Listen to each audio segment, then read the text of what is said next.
I'm anticipating Shanghai to be basically just running Sombra compositions the entire time.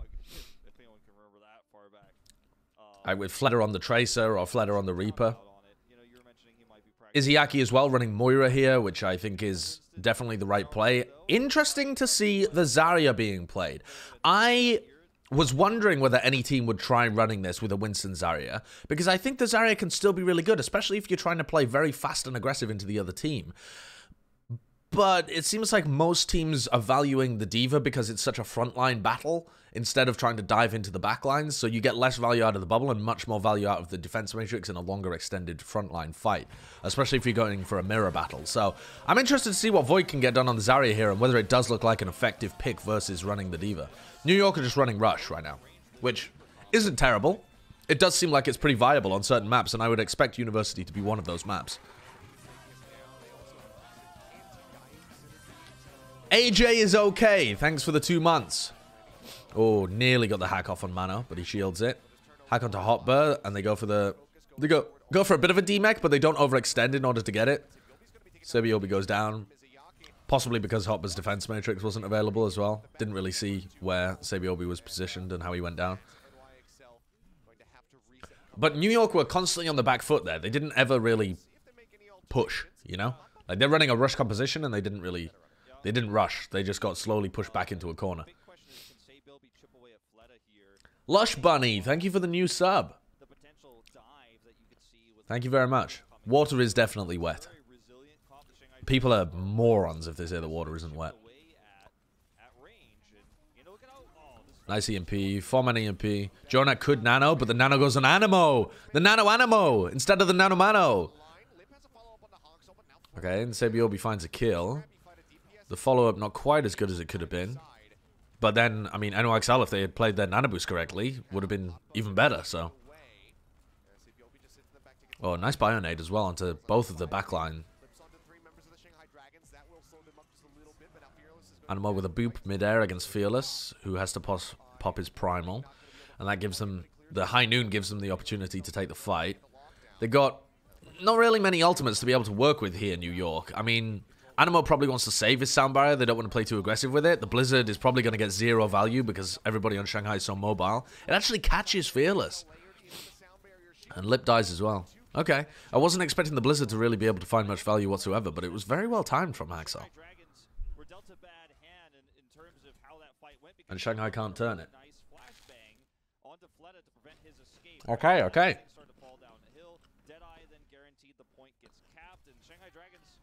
I think against New York's composition, Izayaki on the Ana might be even better.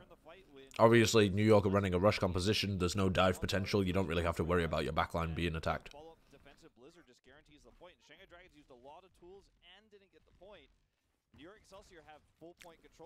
Did I see that Shockwave is set to be a free agent this season? I would imagine that all of the Vancouver Titans have the option to become free agents if they want to be. And if I'm Shockwave, I would rather try and get on a better team. Hack onto Jonak. Oh, doesn't quite deny the nano boost. Nano used onto Sebiobi anyway. Nice reaction. But Sebiobi really can't do that much. I mean, they just engage. I actually love that about Shanghai. How good they are at engaging off the back of sound barrier. They are very, very good at fast, aggressive engages. And they get, like, it's a small window of opportunity when you pop a sound barrier to be able to get some value out of it. But they are wonderful at doing it. Why not watch the demo yourself? Because I only have a limited amount of time and I don't want to waste time, like, watching from a bunch of different people's POVs. I'd rather just watch it the same way that everybody else watched it. Because that dictates, like, the storylines that people build and the narratives of matches as well. You know, like, you catch some things on screen, you don't catch other things on screen. It's indicative. Oh, that was a good attempt at a body block from Izayaki, but can't quite keep Lip alive. I'm amazed at how much value Haxel is getting out of these Blizzards. Normally, you wouldn't expect it at all. 90% though, and they're going to be able to come back in with a an EMP here. If Animo can build up to his sound barrier in time, it's possible. I think New York should probably try and play aggressive here and build up their support ultimates so that they have something available, but Lip might just EMP them and kill them.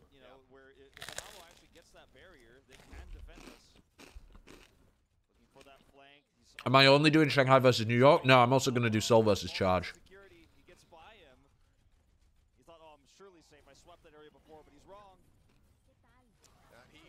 They just kill Mano at the front lines because Jonak was only at 99% of his nano boost. They actually get the manual hack onto Jonak as well. Lip is so smart with who he hacks at what time. That's just dominant from Shanghai. They're just rushing the rush team. What are you eating that is so much fucking crunch? It is a piece of toast. It's like sourdough that has been toasted and I put peanut butter and jam on it. Obviously, the peanut butter and jam does not contribute to the crunch. That's all the toast, baby. It's all toast. Describe taste. It's like if salty and sweet had a beautiful baby, and then its brain fluid spilled out everywhere, and it tasted even better.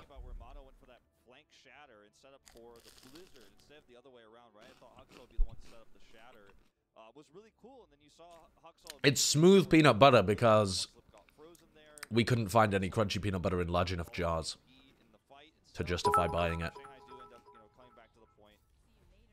Why do I bite it like that? What, with my teeth? Because I'm a human?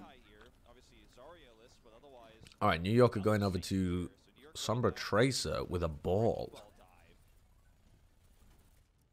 I'm not really sure why the ball. The ball doesn't make sense to me. So what is Mano going to do with the ball? The problem with the ball is that your Winston doesn't occupy space. Or rather, if you had a Winston, he would occupy space and take room on the map. But when you run a ball, you have to constantly be mobile, and so you can't occupy any space. Instead, you just disrupt the space that your enemy creates. So basically, all that means, though, is that Haxal doesn't have anywhere safe to play. Sabiobi isn't too worried about it because he's playing Tracer and he's hypermobile anyway, but yeah, the Sombra is going to find it much more difficult without a Winston to play with. It incentivizes your Sombra and your Tracer to play a more flanky style because they can't just go straight into the enemy because their tanks aren't making space for them. But I don't think you should be flanking too much with your Tracer and your Sombra. I don't think that's the best way to play this meta. It's an interesting EMP from Lip to catch Sabiobi and Jonak, but they're not really able to follow up whatsoever. Shanghai are just really taking it slowly. Manual hack onto Lee Jae Gon, but Haxal can't build up to his EMP in time, so Lee Jae Gon is still going to be able to have that to counter. Manual hack onto Mano. He might die. He's getting kind of weak. Yeah, he does end up dying. Combination of Izzyaki and Lip. That bubble is beautiful to peel for Fleta as he goes for his Death Blossom. Sound barrier from both teams. Very nice from Lee Jae Gon. You can see what Haxal was going for, though, because he's gone for the manual hacks a couple of times onto Lee Jae Gon. He just didn't then find the opportunity to go for the EMP straight afterwards. Stick, and Fearless goes for the... No! No! Fearless just got his ankles broken. Fearless just got his fucking ankles broken. He was trying to kill like a 2 HP Sabiobi, and he got booped into traffic. That was so good.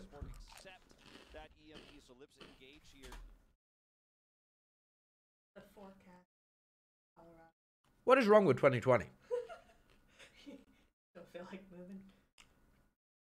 How is Colorado on fire and buried under snow? And frozen?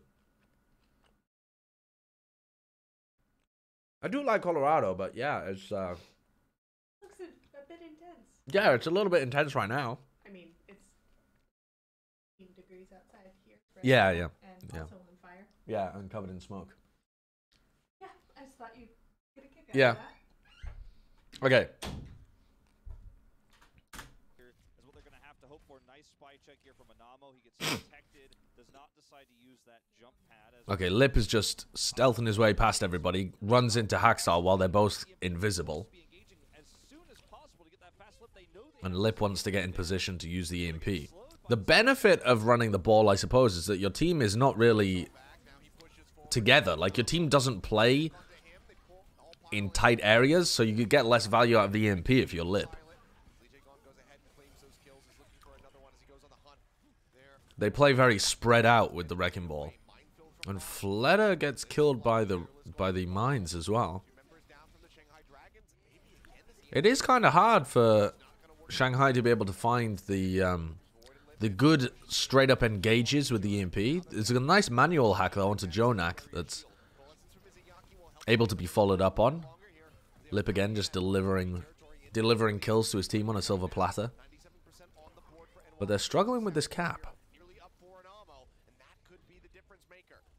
And I think this is where we're really seeing the issue with Fleta's Tracer, because when things get more scrappy and he can't just follow up on dives, I haven't noticed Fleta do anything this round since he moved to the Tracer.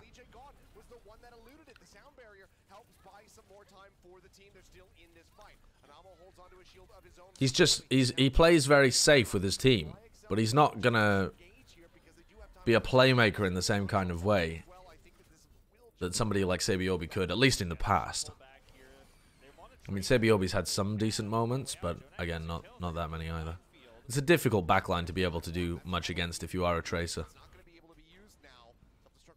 But it's hard for Fleta to really do his job of busting the tanks when Mano is running the ball. I think it hurts New York, but it also hurts Shanghai. Shanghai were able to flip that one. Very nice play from Lip and Fearless in particular, I would say. But also, they didn't really have to use... or rather, they built up big ultimates as well, right? Like, Lip has been able to generate an EMP in the middle of that team fight because of all the damage that he was able to do, because he positioned himself so well. Nice. You should be focusing down Haxal here, I think. Yeah, Haxal goes down first. Hopper's able to get out, but without Haxal and the EMP, things start to get a lot better. Especially because Lee Jae-gon is getting close to his sound barrier too. Take a look and see what Fleta is up to in the middle of all these fights. I think he's just tickling his opponents. Yeah, Lee Jae-gon's sound barriers have been so perfect. Look at this wraparound too from Sabiobi actually trying to find Lee Jae-gon where he was hiding, trying to force him into EMP range. Sabiobi playing the flanks, seeing if he can spot him out. Oh, Haxal getting EMP'd. Oh, rather getting primaled and forced to use his EMP. Lee Jae-gon perfect with his positioning to be able to keep people alive with the sound barrier. Sabiobi really trying to make shit work for his team. Fleta's just sticking really close with the rest of his team, trying to provide consistent damage. But Sabiobi's going crazy in these fights. Like, this is the difference between these two Tracer styles, is that Fleta just follows his team around, trying to do damage to whoever they're shooting. But Sabiobi just manhandles people in the middle of fights. Which is why I'm saying, by the way, to all the people like who are saying that Fleta's a top Tracer this year, he's a very good team player, but he's not the best Tracer. He's just an incredible team player. His timing is great, the way that he follows up with the rest of his team, it's all great, but he's not as good at Tracer the hero and being able to find big production on it compared to other people in the league. He's very smart, and his mechanics are good as well, but he's just... This is one of the first times in the league when he's actually been in a Tracer v Tracer meta. And Sabiobi, it's not like he's even been that great this year, but he looks like he's straight back to his top form, and he massively outplayed Fleta there in that round. Massively outplayed. In fact, I would say that was the largest reason that New York won that round. It's just the Tracer difference. I mean, Mano being on ball also kind of helped, I think, because you don't play into Shanghai's style. I don't think the comp itself is as good, but it certainly messes with how Shanghai like to play. Lip was able to get a shit ton of damage and play off, but they weren't quite able to execute their dives as well. Mano very weak there. They're going to have to back all the way up. Manual hack onto Sabiobi, not quite the person that you would have wanted to go for. They trade.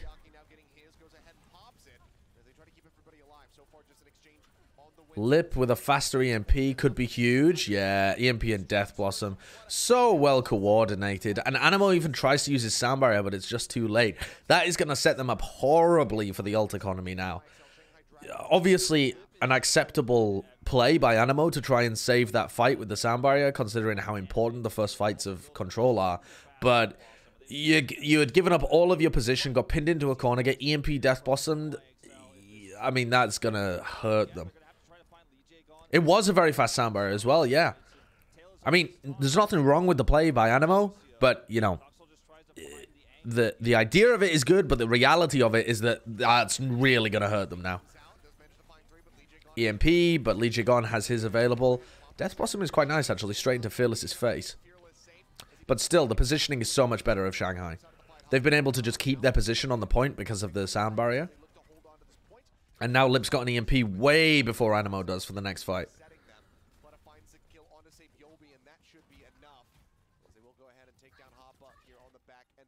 Also, we're seeing Jonak play the Moira here, which is correct. But it wasn't something they were doing in the Chengdu game. They were just forcing the Ana. Which I think is probably because they think Ana is a good counter to the Wrecking Ball. But it's not. It's not. You're better off just staying alive. The amount of time you get to sleep on Eamon is not worth all of the times that Jonak died because he was playing Ana. It's just... the pros and cons don't add up. Okay, nice manual hack from Lip as well to reduce the efficacy of this. And flanks around the side where he knows Mano is going to have to retreat to.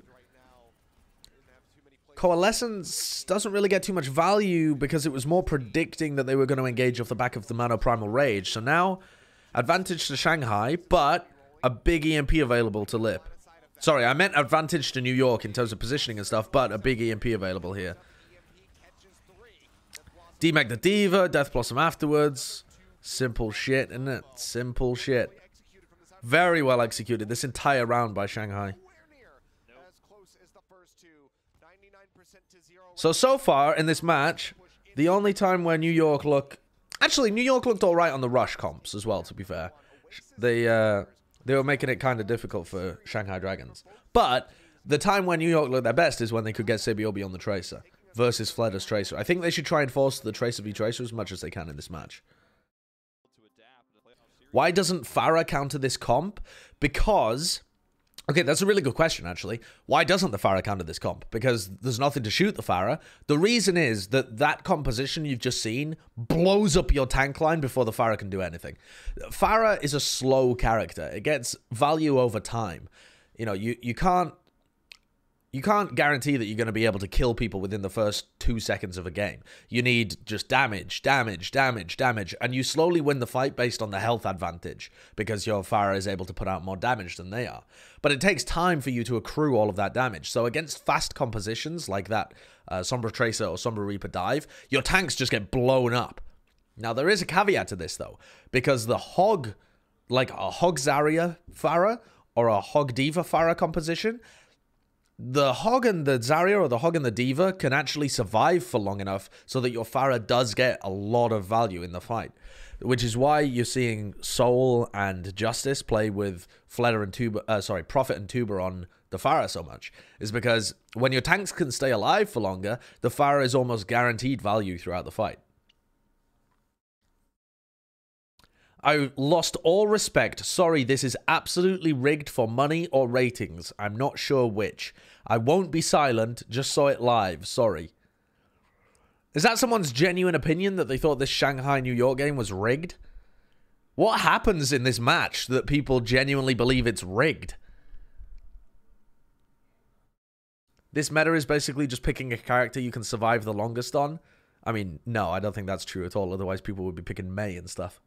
That's a very simplistic way of describing the meta. The last map was a bit of a throw. Was it? It was so close that people think New York was paid to throw in the final fights. Amazing. Oh, that's an NBA pasta. Ah. That makes so much more sense. I was like, what do they mean by ratings? That makes a lot more sense for that it's an NBA copy pasta. Obviously, TV has ratings. We don't have ratings. Lip versus Hisu. I think Lip is a little bit better, but I don't think it would make that much difference in the... if they had a head-to-head match, I don't think it would be Sombra diff. I think it would be the rest of team following up on what the Sombra does diff. Like Fleder and Fearless, I think, would outplay... as much as I am a Sado apologist, I think Fleder and Fearless would outplay, what, Ivy and Sado. Assuming they would run Ivy instead of Carpe.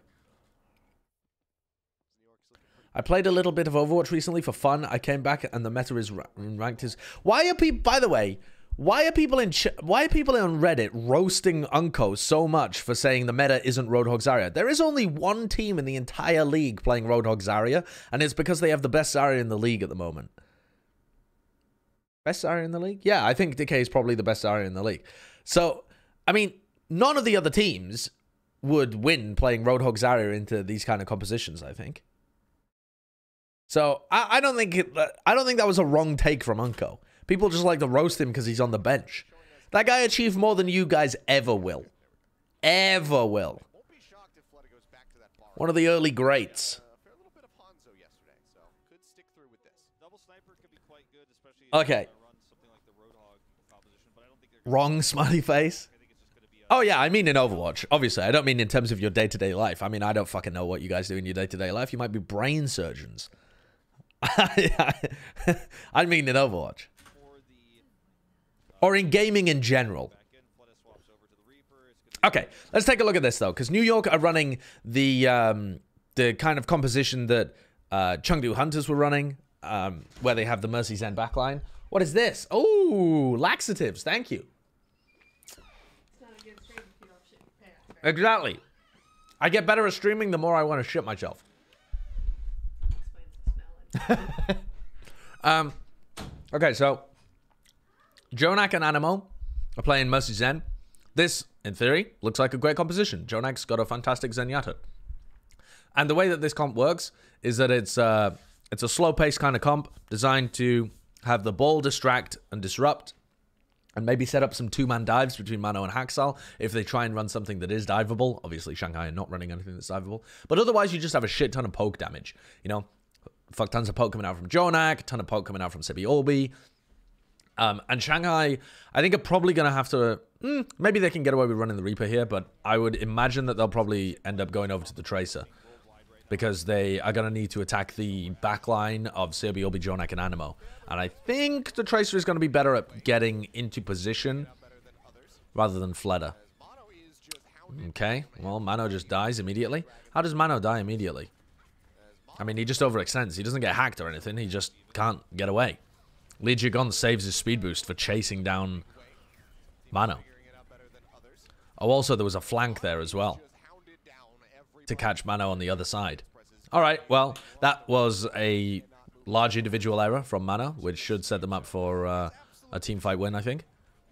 Li Jigon dies, but they've managed to dive effectively into the backline. They've managed to dive semi-effectively into the backline. The Mercy is probably the biggest pick, but they're still taking quite a bit of damage. It's a good thing that Izzyaki has been able to survive, though. I think Fearless is maybe going a little too aggressive there. He might have to back off. No, I mean, how is he full health? I have no idea. How is he full health pushing into a Zen and a D.Va? They managed to demech the D.Va immediately. Oh, TP into the backlines? Wow. The individual play from Sebi Orbi there.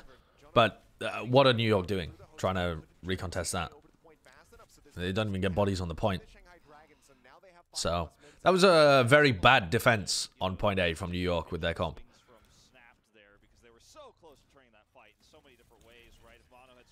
Okay, pretty nice actually. Camping the Translocator from Lip, going aggressive into their backline, but Mano is just aiming to disrupt. He can't really commit too deep on this. He's just trying to set up for good positions for Jonak and Sebi Orbi to do big damage. Gonna back off a little bit here. And Shanghai are gonna go... I mean, I think... do I actually think that Tracer would be better here? I mean, it's King's Row. I don't think the Tracer would be better. Maybe for point A, because you have to get deep on the backlines who are playing into, you know, like aggressive positions, but whatever, the Reaper's fine. Hello? Did Haxal scout them out there? Does he know that they're going around the right-hand side? He must do. How does Mano just get hacked again? Where is Mano? Where is Mano right now? Okay, there's Mano. He gets hacked and melted. They didn't spot that they were going on the flank. They literally didn't spot that they were going on the flank, I think. Because Mano just stands there. Mano literally just stands there as they're all coming towards him and gets hacked. Lip was stood behind him the whole time just waiting for a good hack. And they just catch them completely unaware. I mean, this is just way too easy for Shanghai right now. Way too easy.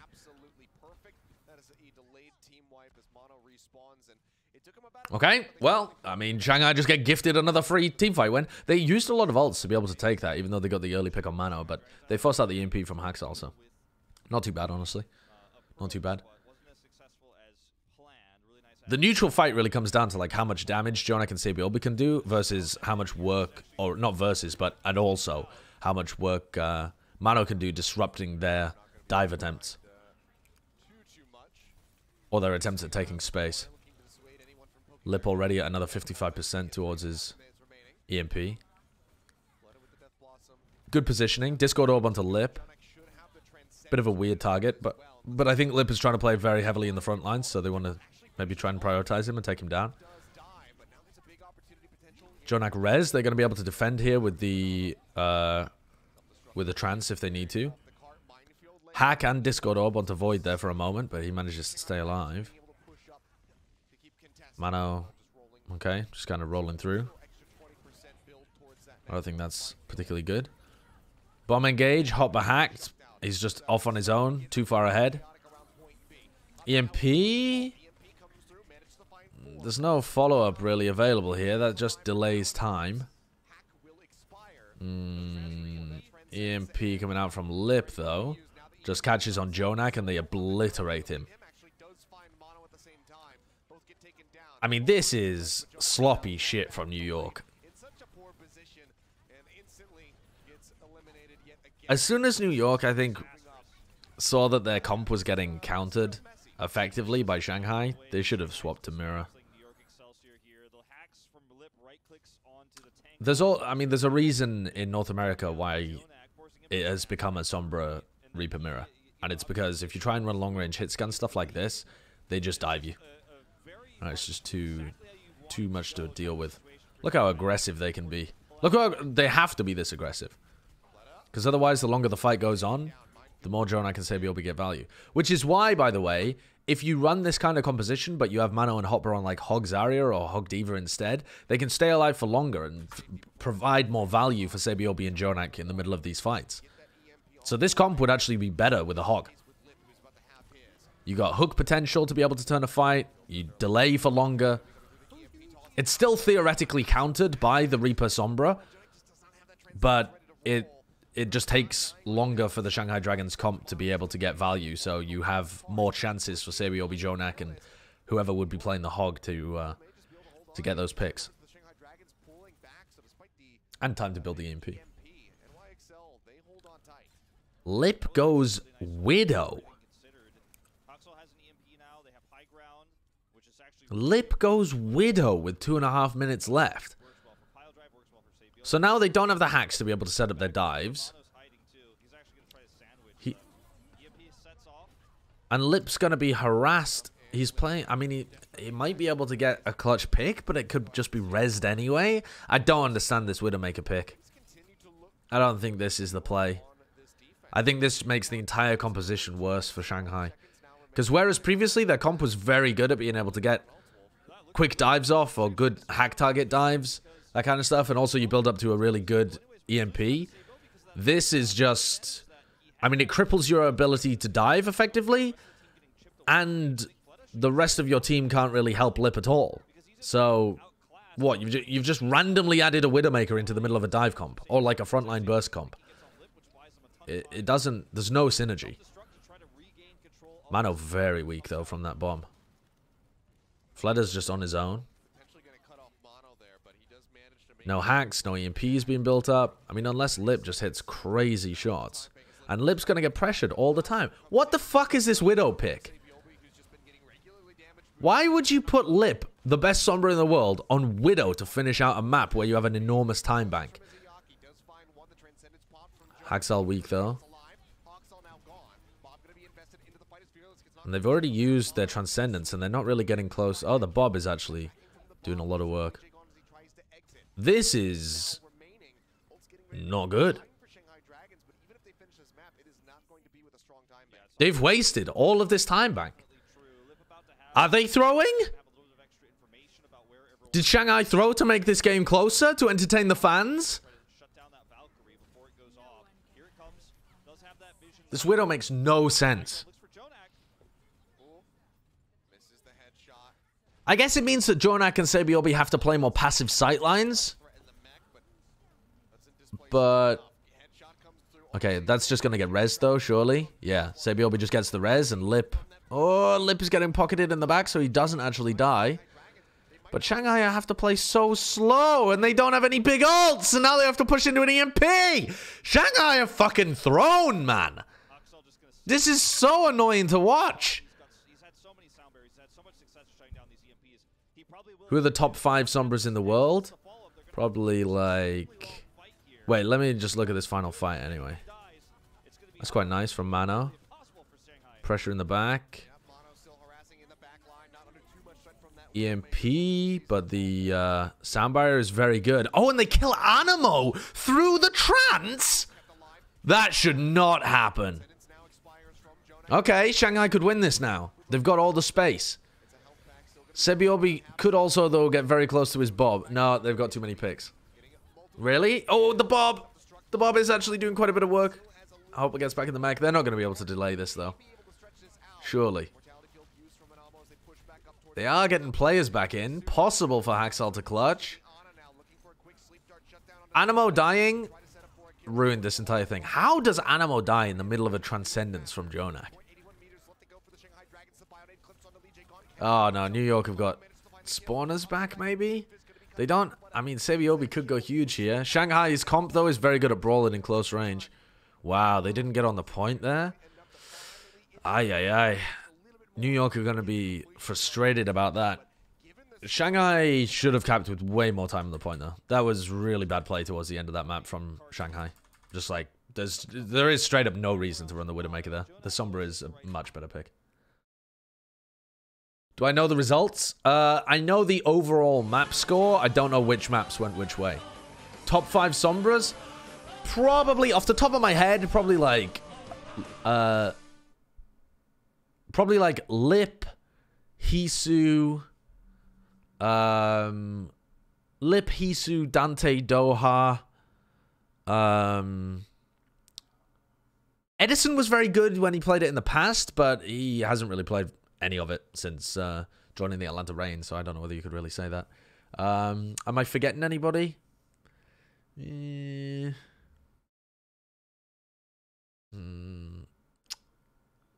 Yaki, these kind of people, nah, they're just meh. I mean, I'm trying to think like over time. Oh yeah, Diem and Ding actually had some good showings on Sombra in the past as well. But they kind of rotated it between them, and I can't remember which was better and which was worse because it was in like stage 3 of 2019. So all of that memory has just flown out of my head because they blend together. Eileen was pretty good as well, actually. Answer's getting better. Surefour historically has been pretty decent, but I don't think he's kept up with the times. Tuba played alright, actually, yeah. But I don't think he's in top 5. I don't know. There isn't really a good 5th option, to be honest. I mean, in terms of people that I would say are like top-level Sombras that have impressed me across a bunch of different metas, and so they're good at just like Sombra, not just good at one meta. Definitely like Lip, Hisu, Doha, Dante. Yeah, those are my top 4. Okay. Let's continue. Oh, wait. XMMX said, yesterday at a vast stream, Hex said that Valiant was the 6th best team at Brawl and Philly 4th in NA. Do you agree with that? How would you rank teams in the Sombra Reaper comp? What? Philly 4th best in NA? At the Sombra Reaper comp? I mean, Philadelphia are obviously the best in North America at the Sombra Reaper composition. I mean, I feel like Hex was trolling or not watching the game or something. I mean, he must have just been taking the pics or something. Taking the piss or something. I mean, that's not even a tenable opinion at all. There aren't... I don't think there even are 6 teams that play that comp, are there? I mean, at that point, you have to go down into... I don't think there have been 6 North American teams that played that composition.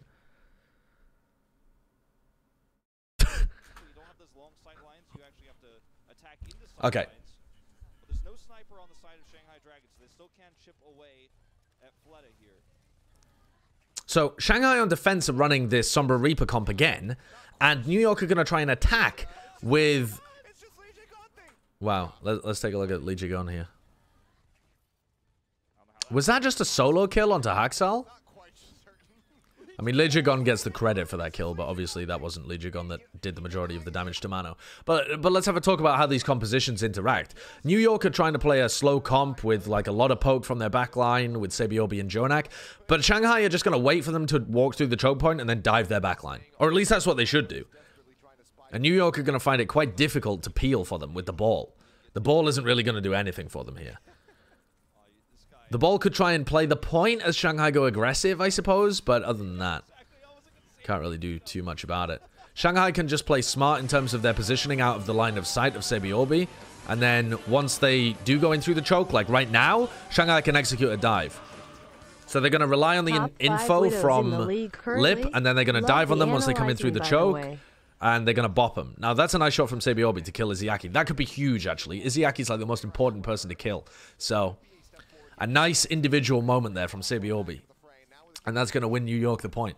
I think Shanghai played that fairly well, though. You know, like getting information from Lip on an off angle while he's invisible to time the dive. The dive goes out. They just lost a player. They lost the most important player, and they weren't really able to do too much. New York was set up fairly well to try and defend it, actually. They still had Jonak on the high ground, I think, piling in damage from above. So quite nicely played from both teams there. Obviously better played from New York. Sabiobi and Jonak doing a lot of work in that fight, but I think Shanghai had the right idea. Lip dies. You probably have to give it the point here. How come Chengdu can make ball comps work while everyone else seems to throw games with it? They have a lot of experience playing those styles, and Eamon's the best ball in the world, so he gets an enormous amount of value on that pick, whereas other people don't really. I mean, the difference between... Mano might genuinely have an argument for being the second best ball in the league, and the difference between Mano and Eamon is still really large. Thank you for the £3 from Toyota. Top 5 Widows in the league currently. Arn's happy. Maybe DM could be in there if he played more. Who else? Who else? Decay was fantastic when he played some of. KSP has been very good, yeah. Although, I think KSP might have even been better on the Ashe than he was on the Widowmaker at the end of the season. Oh, Birdring has been popping the fuck off at the end of the season. Yeah, that's absolutely true. Yeah. You guys are naming a lot of good choices. It's just hard to distill it down to an exact 5, you know? Like, there are some people who are obviously god tier who deserve to be in that conversation. People like Arn's Happy and, you know, Decay when he was playing it and Birdring towards the end of the season. Like, those are 4 easy names that belong at the top. And then it becomes like there's a lot of good picks. You know, people like Carpe, Eggsy, fucking hell, KSP, who else? Fitz. There's a bunch of other people. You know, DM as well. There's a bunch of other people. It's just hard to pick, like, exactly who they would be. And performance is obviously variable over time. Oh, the boop to attempt to get them into the line of sight of Void's self-destruct. Doesn't quite work there. Sebiobi's moved on to the McCree here as well because he's sick of getting dived by Shanghai. But I think Shanghai, if they execute properly, should still be able to win there. I think Kings Row just doesn't offer enough sightlines to be able to run New York's composition. Hack onto Hotberg at the DMAC early on. They play such high tempo with Lip. So fast to follow up on anything that he does.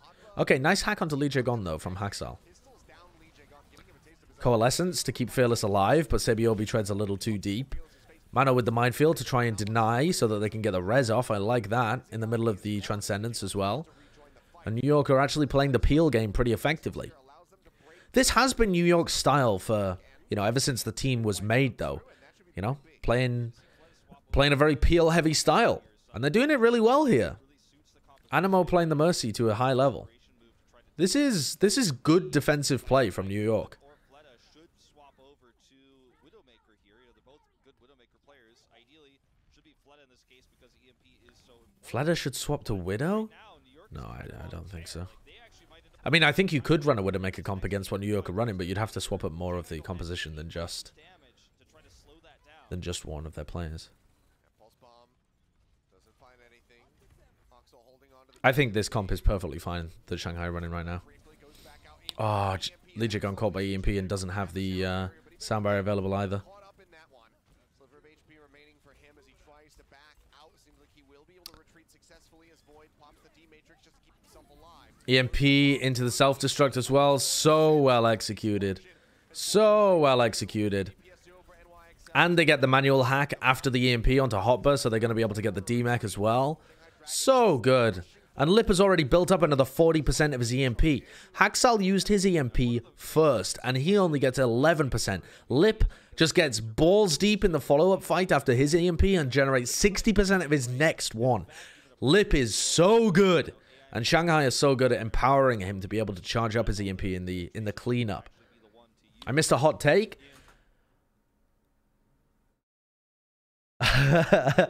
Just copying back my own tweets against me. I already talked about that yesterday. I forgot about the Washington tank line when I made that tweet. But I still think that Fusions and Punk were the second best tank line we had seen up to that point. I wasn't impressed by Atlanta or Gladiators. I think Fusions and Punk played better than them. So does end up overextending. It's a good punish there from Oxel. But yeah, when I wrote the tweet, I forgot about Washington. Shanghai Dragons, they have the faster runbacks here. Whereas we'll go ahead and try to equalize things a little bit for NYXL. Okay, hack into the back line onto Jonak. Follow-up isn't quite there fast enough from Fearless and Fleta. Jonak's able to pop his trance. Fearless is going to die. Discord orb onto him whilst the trance is popped. That's quite nice from Jonak. Bomb into the back lines. Pushes Lip into the self-destruct. And the EMP from Haxal is good as well. You know what? New York are actually playing this comp really nicely. Very nicely. I like it. I like it. I like it. I mean, Shanghai are also fucking up a lot of their dives. Like the dive there into the backline onto Jonak after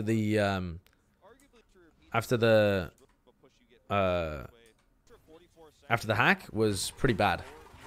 The follow-up from Fearless and Fleta is normally a bit better than that, I think. But Fleta's playing very scared of Sabi Orbi. Again, I think in this match we're seeing the weaknesses of Fleta on Tracer. Faculty's intact. Thank you for the 18 months. How does Shanghai compare to Fusion in Sombra comps? Well, here's the thing. I mean, you look at the bracket. Let me pull up the bracket for you. And you'll see that Fusion, they haven't really had the most difficult opponents yet.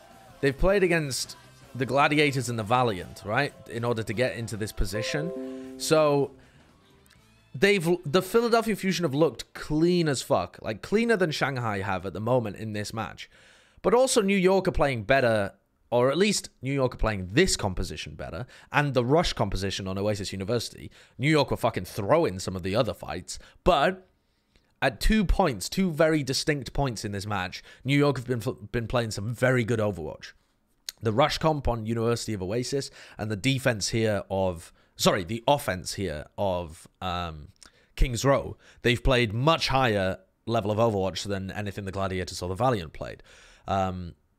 So it's hard to tell. Philly look really spectacular at the moment, but they haven't really played against a top team, whereas this is Shanghai playing against a top team right now. So hard to draw that conclusion until we've seen Fusion play against a team like Shock, I would say. But if Fusion play insanely well against the Shock, then I would be tempted to give the edge to the Fusion.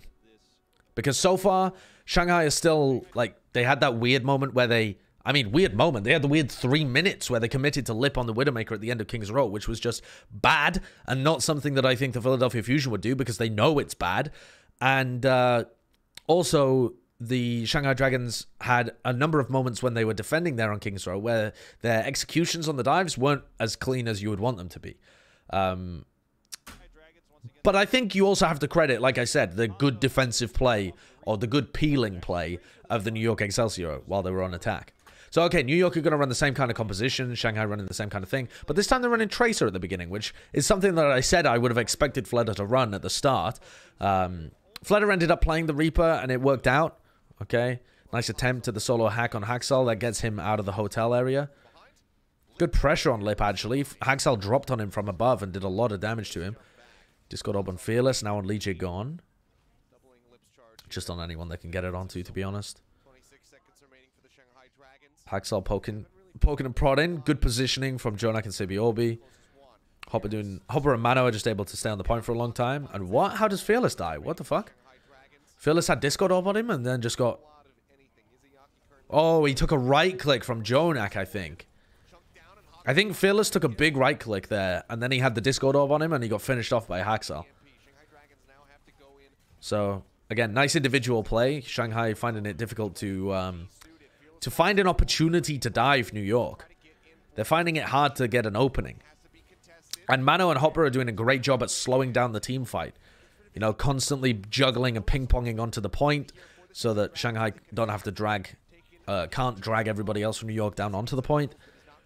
And they're playing slowly enough, or rather, they're slowing down Shanghai enough so that Sebiobi and Jonak can get big value in the fight.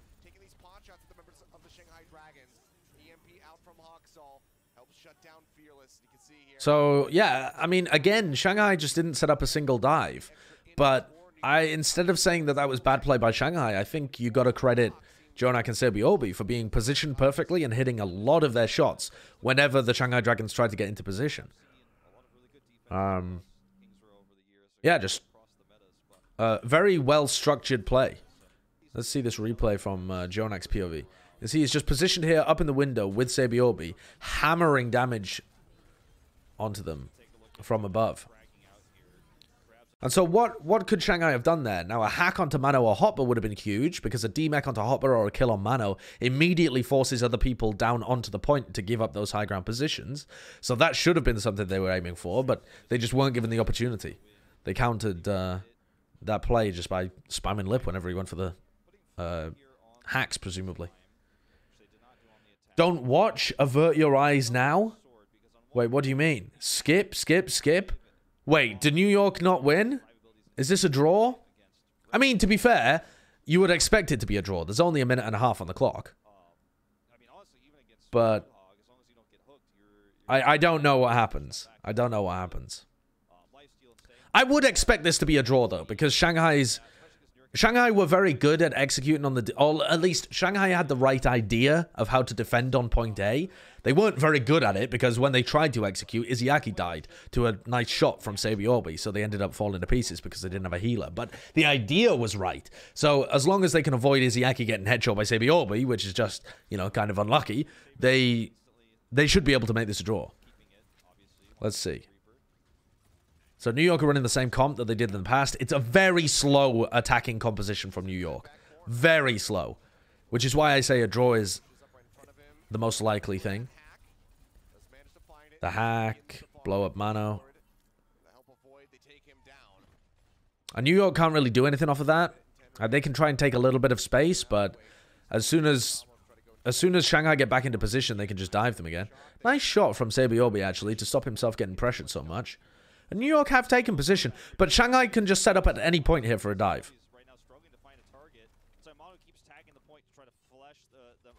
Lip can just give them the call of where people are. Yeah, Fearless just dives straight into the back. Blow up Mano. Did Mano get hacked? Or did he just get blown up because he had no idea that they were diving him? He must have been hacked, right? No, he wasn't hacked. He just got blown up. I mean, normally you would try and dive Sebiobi or Jonak.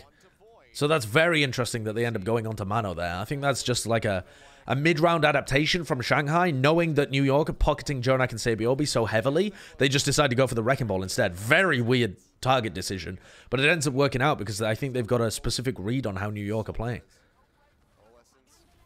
EMP is pretty good. They can D-Max Hopper. Oh, Izayaki with the perfect spacing from the rest of his team to keep the Coalescence alive. So smart from Izayaki. And this is 10 seconds left. And honestly, this wasn't a throw. This was just how you expect things to go.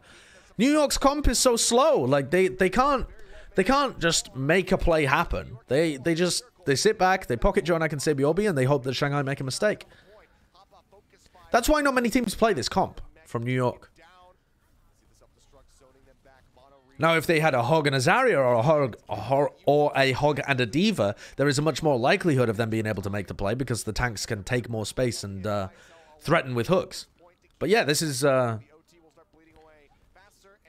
pretty normal conclusion to this map, I think.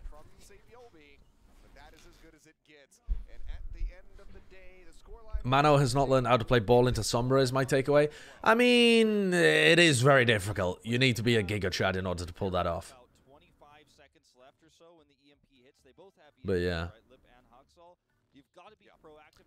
I mean, let's have a look at the EMP from Haxel. Because I feel like that is what people are going to say was the throw, right? This EMP here. There's 20 seconds left, though.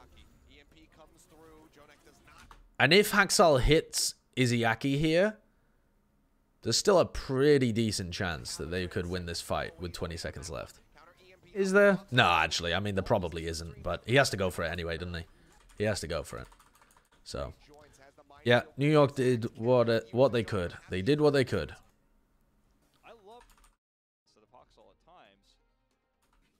Okay. What's up, Slimothy? Faculty's intact. Thanks for the 18 months. Freddie Russell and Even Bevan. Thanks for the new Twitch Prime subs 8 minutes ago. All right, what's up, chat? No, it's a bad EMP. I think he should have held it. Yeah, he probably should have held it for next map. Probably should have held it for next map. Why not save EMP since they have Trance 2? With Mano and Ball, they can definitely touch point to force OT. Because they're unlikely to get a better opportunity than that. I mean, yeah, maybe he should have, but I don't think it was a bad decision from Haxel. I mean, there's 20 seconds left. You've either got that or some kind of desperation touch on the point. Where, like, okay, if they're going to try and touch the point in overtime, they need the Transcendence to do it. So you've got your Zen just stood on the point now, which is a horrible position for your Zenyatta to be in against a dive comp that has a Reaper and a Sombra. So you're probably going to lose that next fight anyway. So I think it makes sense for Haxel to go for that. I think that's a bunch of armchair analysts saying that that was a throw. Ba-bum-bum-bum. Looking through your Twitter, Overwatch player with Shitame doesn't know how to keep it. Yeah, I've already seen that copy pasta. It was literally on a tweet in, like, to me. GhostDad1, thanks for the Twitch Prime for 6 months. I saw that. It was a very, very weird dude that was a Valorant. It was from me. It wasn't from you. It was to you. I got in a fight protecting your honor. Yeah, I know. Was that when Sabrosa was tweeting at me? Saying that his play was good in the match when he was just running it down Gelato repeatedly with his ult. I think I'll do a VOD review of that game at some point. Not to roast Sabrosa. Sabrosa actually had one of his better tournaments that tournament, but that map he did not have. I mean, he was just too readable. We do have the Shanghai Dragons starting things off on the attack. I took on a soldier of the DSM army. Thank you, Slimothy. I mean, I don't really want people to defend my honor online. Okay, so New York are going to be defending with this comp. So you don't have as much spam from the backline anymore because Jonak is playing the Ana.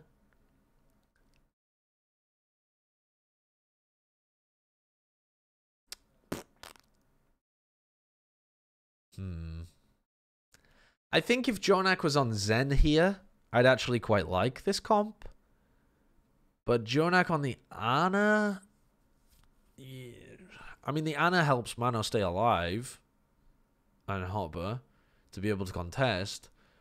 But you really lack the poke damage to make it difficult for the divers to approach. I don't know. Let's see how it plays out. Something they can't escape once that AoE is on them. Sideshow Simp Army. I will white knight for you, oh magnificent Joshua Sideshow Wilkerson. My name isn't Wilkerson, it's Wilkin-son. Wilkin, not Wilker. Fucking dumb simps. Don't even know my name. Okay, nice bubble from Mano. Sebiobi, nice kill onto Lee Gon before Void pushes him off the high ground. They could just be demeching Void here instead of going for the kill on Izayaki. Yeah. Well, not a huge fan of Sebiobi's play there in terms of how he was positioned on the high ground, but it should still be fine because Sebiobi will be able to come back into the fight. Did they burn the res? I don't think they needed to,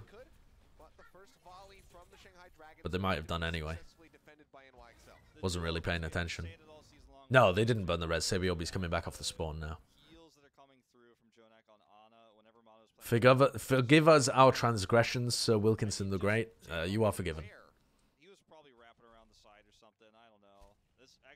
Lip getting close to EMP. Haxal is closer though. Wait, what?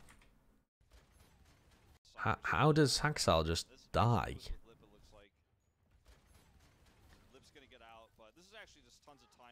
Haxal was just getting pressured by Void and Izayaki. They must have killed his translocator, right? Like, Lip must have found his translocator. I don't know where his translocator is, though. I mean, it doesn't look like it, but maybe he did. Please watch Lee Gon. I can't control which camera angle I'm looking at. I'm watching this from the YouTube VOD, not the replay viewer. As you can tell, because you can hear the casters.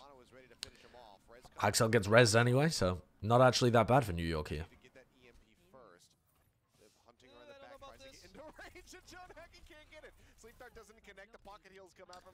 I don't know why you would try and hack Jonak there anyway, though, to be honest. That's actually so 97% alongside Haxal. That's so risky. If he gets slept there, he dies, and that's a whole nother time buy.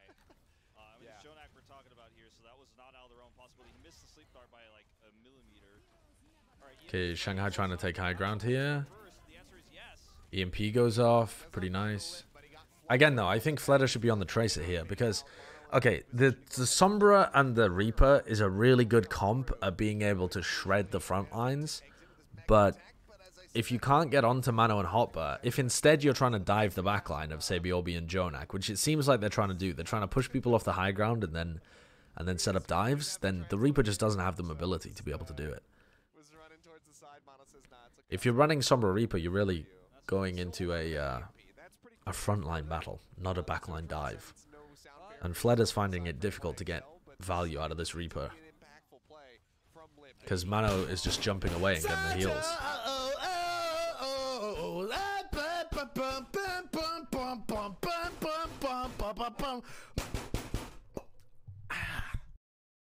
Thanks, Vugson, for the 27 months of tier 2. Why you no listen to chat? I only listen to chat when they pay me money. So now that you've paid me money, okay, what's up? What's up, chat? What's the problem? What's the problem? Go back to the end of the first fight. Fucking hell, man. The first fight? Rewind to Lee Gon's death. Where, here?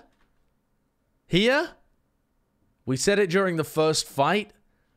When? No, after? It's funny, please. Is it this one? That one? No? A different one? Further back or further forward? End of first fight for Lee Gon chase. Why are you guys saying after? This was the end of the first fight. Forward. Okay, when Sebiobi's coming off the spawn. Ah, okay. Alright, Sebiobi's coming off the spawn. What kind of comedy genius am I letting myself in for here, chat? I bet it's incredible.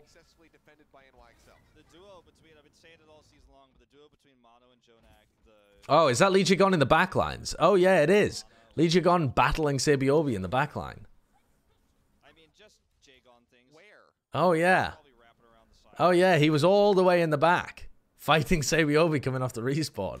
That's some dumb Lee Gon things. But, you know, he's good enough to sometimes pull those off, so can't be too mad. Can't be too mad, can you? That was very good, thank you. That was very good, thank you, chat. Ha ha ha!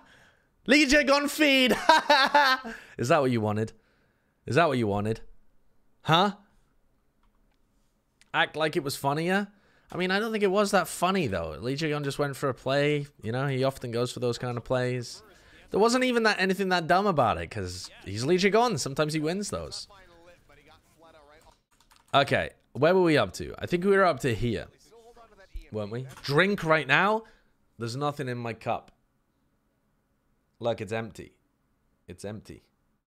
So I would have to go and get water and abandon you, my children.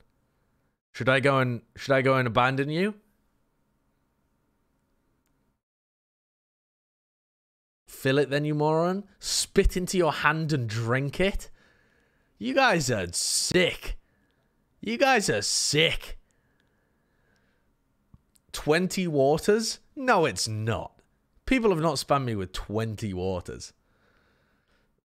Okay, all right. I'll go and get some water. It's probably good for me anyway. Fucking hell. All right.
Okay.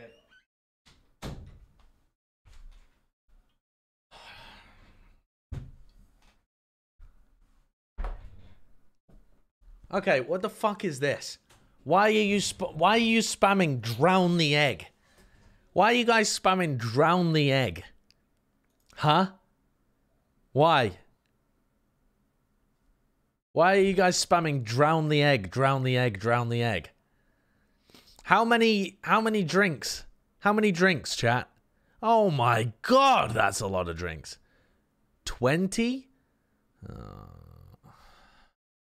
Okay.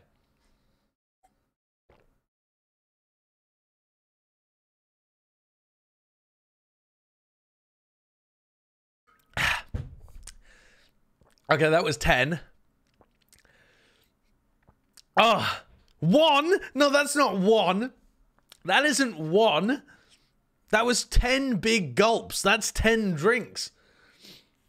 That's not 1. That's not 1. I will drown if that's 1.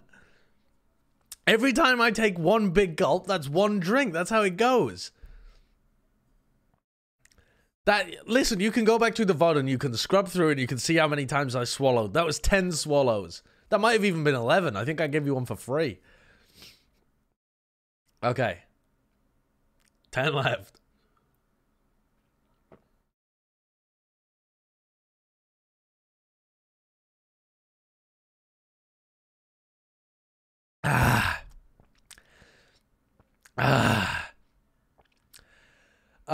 Okay.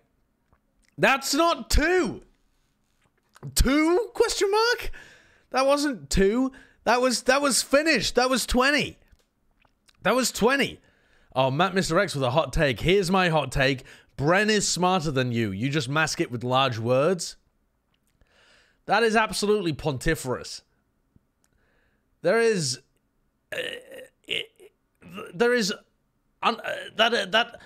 opinion is unfathomable.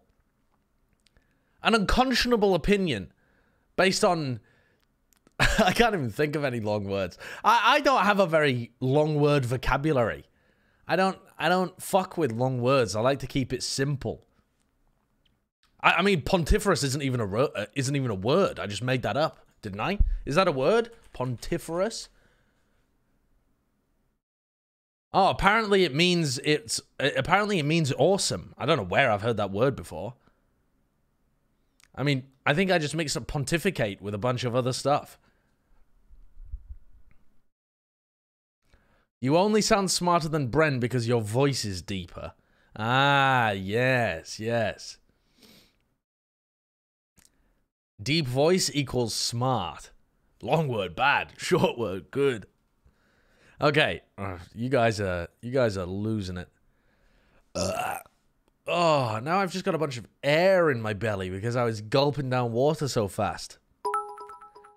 Sprinkle, thank you for the 100 bits. 18 more? No. No.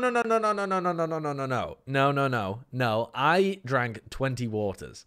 I'm not doing 18 more. All right, let's continue with this VOD. So Shanghai have really struggled to get value out of the Reaper so far. I think they should be playing the Tracer. I think the Tracer is just able to get into the backlines much more, to distract, to be able to make space. But Fledder's not really confident in playing that kind of style of Tracer, I think. So he's just going for the Reaper instead. Okay. Good play onto Jonak. They just are basically pressing Q as much as they can. Jonak gets rezzed. Ah, thank you. Oh, yeah, I do. Yeah, I always forget about it. Oh, that's cute. Okay. So Shanghai just basically pressed a bunch of Qs. They EMP'd in the back. They dive onto Jonak. Rez comes out, but they've already killed everybody else because there's no heals. A pretty decent defense from New York, but more so I think Shanghai just... not really swapping between the Reaper and the Tracer when it makes sense. I think Fusion have a much better understanding of when to swap those two picks around.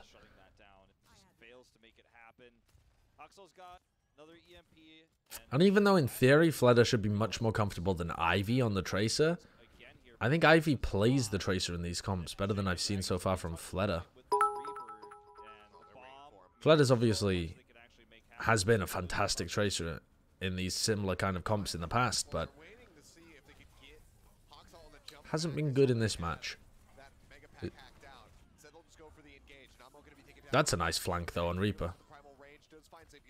How did Fledder manage to get into a flank and kill Animo right at the beginning? What happened at the beginning of this fight? How does this go so wrong for New York?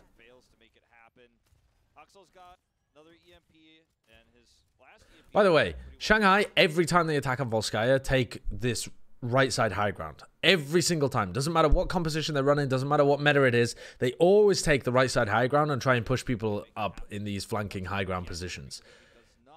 It is a very good strategy for attacking Volskaya B. It's very principled, and positionally is a really good idea to put the defending team in a bad position.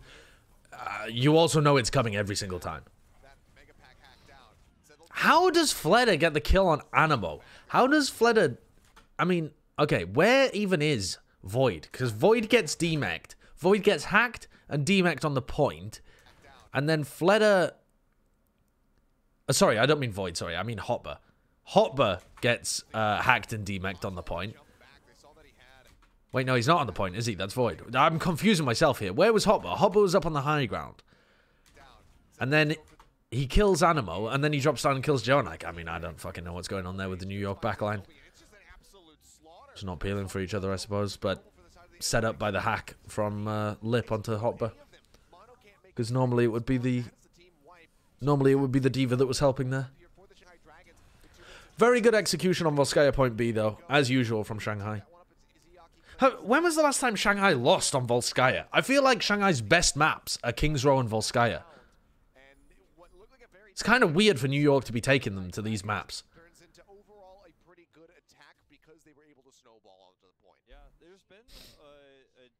They show a replay, just keep watching? Oh, good. They lost once this season. Yeah. I feel like Kings Row and Volskaya are just so incredibly good for Shanghai Dragons. Numbani is their best map? I don't really remember Shanghai playing on Numbani that much. Okay, let's have a look at the replay here. Okay, so that comes through. Oh, right. Yeah, and Animo just drops down instead of connecting with Jonak. Okay. Yeah, Fleta and Lip just drive a wedge into their backline. That's about the only thing that Fleta's been able to do on Reaper so far this match, though. Wait a second! Is this happening? Oh, this is so cool! Okay! This is a new look. Shanghai running Fleta on the Pharah and running Lip on the Ashe. Interesting. I love this idea. I mean, this is the exact same thing that I was talking to you about previously, where the Hog Pharah compositions are really good theoretically. Because New York, if they run some kind of like Sombra Tracer or Sombra Reaper dive to counter this, they just can't kill Fearless and Void fast enough, so Fleta should be able to get big value out. Unless Sabiobi just headshots Fleta because he's playing in some dumb position. He doesn't know. Oh, God. What happens here? I mean, Fleta's positioned pretty well.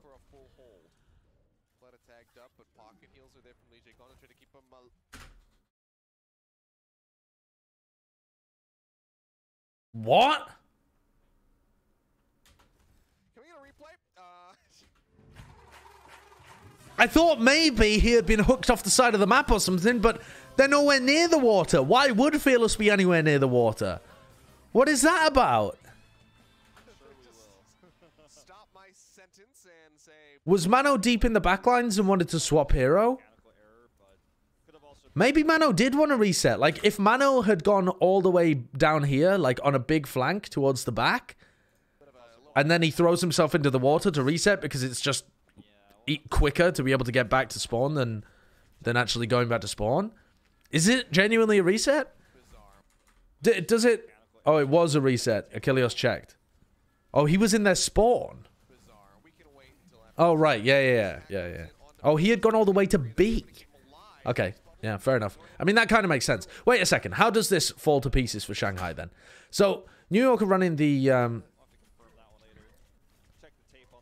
Okay, so Fearless. I remember Fearless actually having a pretty good Roadhog in the past. Fearless ends up getting hacked. They go on to him. They bionade him as well. Able to get the kill. But it seems like Fleta really hasn't done anything in this time.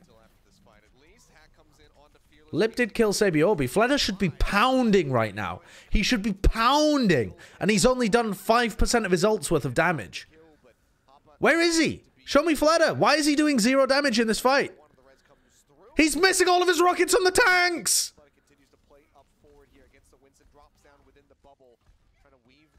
I mean, maybe that was just really smart play from NYXL to play out of his sightlines or something, but... Okay, anyway. Pretty good situation for Shanghai, either way. Very hard for Sabiobi to get work done here. Ooh, except Fleta had no idea that he was there. Now Bob is in. Good bionade. Fleta needs to be healed right now. Mano goes down.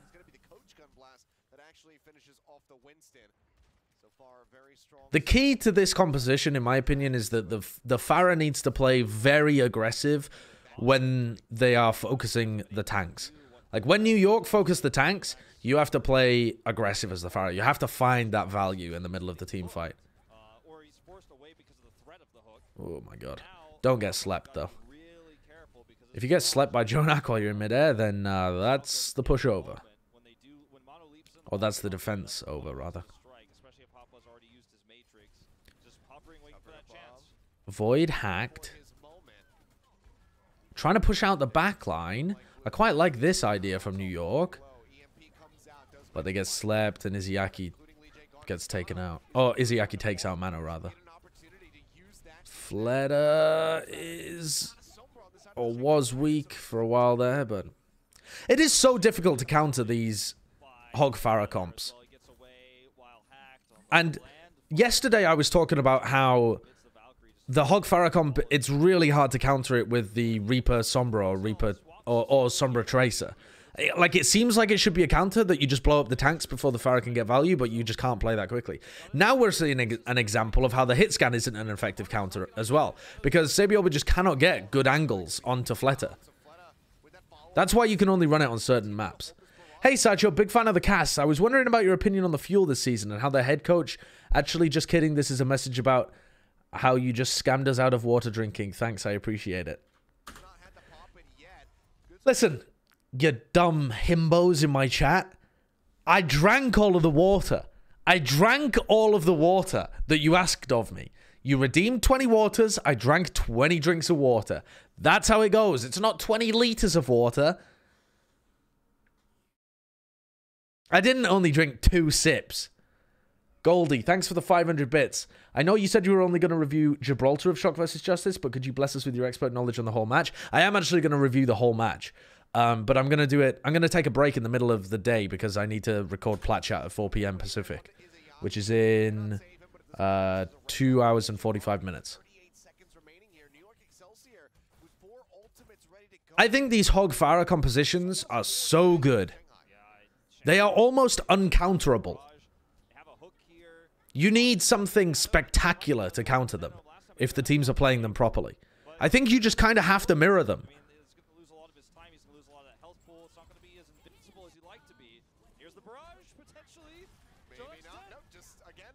Again, when they go aggressive onto the tank line, Fleta just plays aggressive himself. It's so good. It's so hard to counter these comps. I mean, the Genji is just a desperation pick.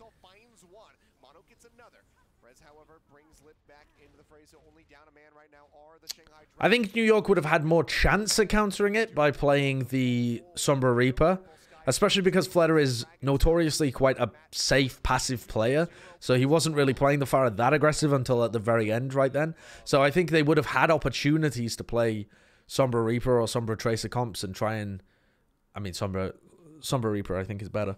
But yeah, I think they would have had opportunities to try and blow up Fearless and Void, but at the same time, that is just a really hard comp to counter. I think you have to mirror it. What is this? Can Genji build a turret? I want to see that. I have big plans for you. What the fuck is it throwing out of the turret? Snakes? Is that a turret that shoots snakes? I have big plans for you. What the hell is it shooting? Like little dragons? That is so weird. Actually, I don't. That is so weird. Snakes, Pepega? I mean, those are some weird looking dragons. Those are like some jelly dragons that you would get in shops, you know? Like the little jelly snake, gummy snake things. That is a creepy video. I love it when the devs do that kind of stuff. Oh, look! It's the dumbest guy in the Overwatch League. I don't mean Zen. I definitely don't mean Jeff Kaplan. I meant the guy, the first guy with the beard. I mean, Jeff also has a beard. I meant the first guy. The first guy. Show me the first guy again. Show me the dumb guy. No, that's the other dumb guy.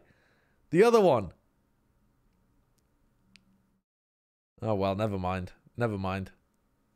All right, let's move on to Gibraltar. Now, I loved how the Washington Justice played Gibraltar with Roadhog and Zarya. If you had told me before the Shock Justice game that Roadhog Zarya was a good comp on Gibraltar, I would have said you were smoking Skittles. But the Justice played it really well. And they proved the viability of that comp on this map. I don't know what these teams are going to run, but I wouldn't be mad if they ran Roadhog Zarya. Probably hoping it's Hanzo in most cases. Hey, Sideshow, I know the chat is trolling you, but I wanted to let you know that we all love the work you put in, both with the broadcast and doing these streams on Plat Chat too. It's such fun times. Keep doing this great work. I'm gonna be honest, Achilles. I thought that was going to be a troll halfway through, so I read it in a shitty voice. That was such a lovely comment. Thank you very much for the 500 bits and the lovely message. That is very wide people happy. I thought that was going to go halfway through and then go, nah, just kidding, drink the water, drown yourself, you dumb egg. So I'm sorry I read that in such a dismissive voice. But that was very sweet, thank you. All right, let's take a look at this. So NYXL are defending with a Widow Tracer comp. I think this is actually pretty viable. Libero is playing Widow. That's weird. But Libero has actually played Widow at a top level before, back in like stage 2 of 2018. So theoretically, we know that it can be done. But it's still strange. Shanghai are running what right now? Double Sniper with Hog Diva. Now, we've seen teams run double Sniper Hog Sigma, and the Sigma can just walk up to a high ground and set up with one of the snipers. I actually quite liked the way that the Seoul Dynasty ran that composition. 2 snipers are definitely better than 1. And New York's comp isn't very good at being able to dive. You know? They can put a Discord orb on somebody if Jonak can get a sightline, but he's going to have to play pretty scared against 2 snipers. And the only people that can really dive are Mano and Sebiobi. So this is going to be quite difficult for them to ever disrupt these snipers. And if one sniper can get to blue box and the other one can get to server room, this is how New York themselves used to play Gibraltar back in 2018, is just setting your snipers up in the perfect positions. Rez comes through. Can they deny it? Actually, they don't even want to go for the Rez because Lip is already set up on server room. Sorry, Fletter is already set up on server room. But they are doing a pretty good job of just distracting and then burning people down. Jonak getting a lot of value once they try and push the payload further. This smells like 2018. These comps are very similar to the 2018 comps. And they function in similar ways, where people weren't really playing dive. They were playing like... They're playing like peel dive, where the idea is to just set your snipers up, set your sniper and your Zen up on the best angles possible, and then peel for those players when they get dived. You're not really trying to play aggressive. Sebiobi's doing a lot of work in this backline as well. It's so good watching Sebiobi fuck again. This is the kind of thing that you never see Fleder do as well. Just playing on his own, winning the game in the backline. Oh, nice shots from Jonak, preventing the remake. That's pretty good.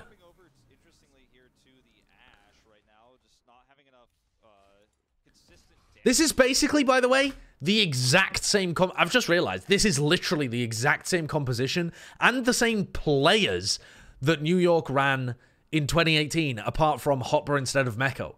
So New York should be really good here on Jib. I mean, they were incredible at these compositions in the past. And Shanghai have been forced to swap. Now, if Shanghai did want to commit to the double sniper, or a sniper tracer kind of composition, they should be playing a Zen, I think. They should be playing Izayaki on the Zen. The Ana is just inferior because you can't do poke damage with the Zen. With the Ana, sorry. The Ana is just there to, what, set up on an off angle and heal Fearless or Void as they push the cart? That doesn't make sense. That's not value. You want the Zen to be able to dominate another sightline, a third sightline. Because Gibraltar Point A is all about sightlines and angles. Good D-Mech on Hopper. Nice pressure. They're going to push Libero away and try and control this angle again. Control the Angs. Push Jonak out. Fearless has got Discord Orb on him though, so he has to play a little safe. Look how quickly he melts, and Sabiolbi is giving Fleder the dick! This is why I was saying all season long that I didn't think Fleder had been tested, you know? Like, he only played one style of Tracer, and it was great. He was great at it, but it wasn't... He hadn't really played against... Oh my god. Oh my god! Sabiolbi is nutting.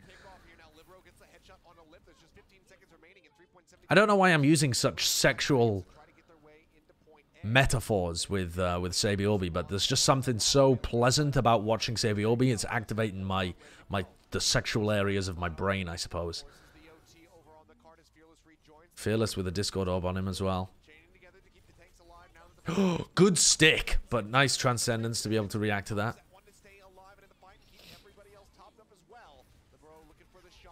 Libero pressured out. Lib's Bob doing a lot of work in the middle of this fight as well, and Fearless with the Nano Boost is just able to take so much space. Jonak still wins that. New York were fantastic on that defense, though. That defensive point A, New York played that so well. Sabi clapping. Jonak playing his angles really well. Libero playing safe, getting value without feeding. Just great play from the whole of New York there. Shanghai looked a bit kind of unsure of how they wanted to counter it, but they eventually get it across the line. How do I feel about randoms on the internet calling me egg? That doesn't particularly bother me. I've been called worse. It forces the primal, that pulse bomb. Mano bionated and destroyed. What a stick! Sabiobi's a freak of nature. You get him onto a meta where he understands his role as Tracer, and he dominates. You get him on a meta where he can take Tracer 1v1s and dominate the flanks and play like a flanky style of Tracer against a squishy backline like this Ana and this... Ana and the Mercy, or Zen and Mercy. And this guy is dominant. I love this. Holy shit. He's like Shax. I don't think he's quite as aggressive as Shax. I think he's a little smarter with his timing. But yeah, he does play a similar style. Shax is just monstrous with his aim. He just kind of shoves his body into dangerous situations and then frags his way out of them. Watching Shax is like, I don't know, he shouldn't get away with what he does on Tracer, but he's just so good at the hero that he does. But I think Sabiobi's timing is also really excellent at how he penetrates backlines. And yeah, that's a euphemism, chat. What the hell did he stick there?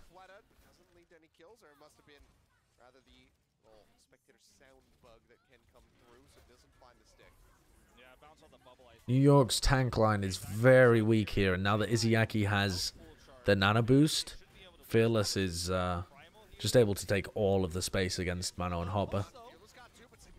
Wait, Jonak is getting kills as well? This could be winnable for New York. Holy shit, Sabiobi is going crazy! He just killed Lee Jae Gon as well! Holy shit, Sabiobi is carrying! Carrying! Oh, it's so good watching New York be this good again. Holy fuck, what a defense from New York. That was incredible shit. That was, mwah, chef's kiss. That was so good. So good. Striker is better than Sabiobi because Sabiobi's only looked good this playoff. Oh, yeah, hell yeah. I mean, Striker, even when they were both at their absolute peaks in 2018, Striker still arguably had times where he looked better than Sabiobi. And Sabiobi's definitely, like, fallen off, whereas Striker is still at the peak of his game. So, yeah, for sure. Striker's still #1. But that was, I mean, I'm not taking anything away from Sabiobi. That defense was some of the best Tracer gameplay we've seen all year.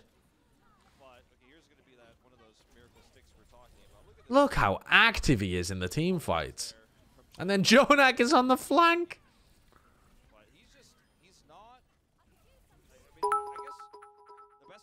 He's so good. He's making Fleta look useless on the Tracer because Fleta relies on his team to make space for him. And then Fleta does work. But Sabiobi makes his own space. And he distracts because he's just a fearsome force in the backline. Fleta never plays like that. He just doesn't have that in his playbook. Could be a detriment for Shanghai moving into the playoffs.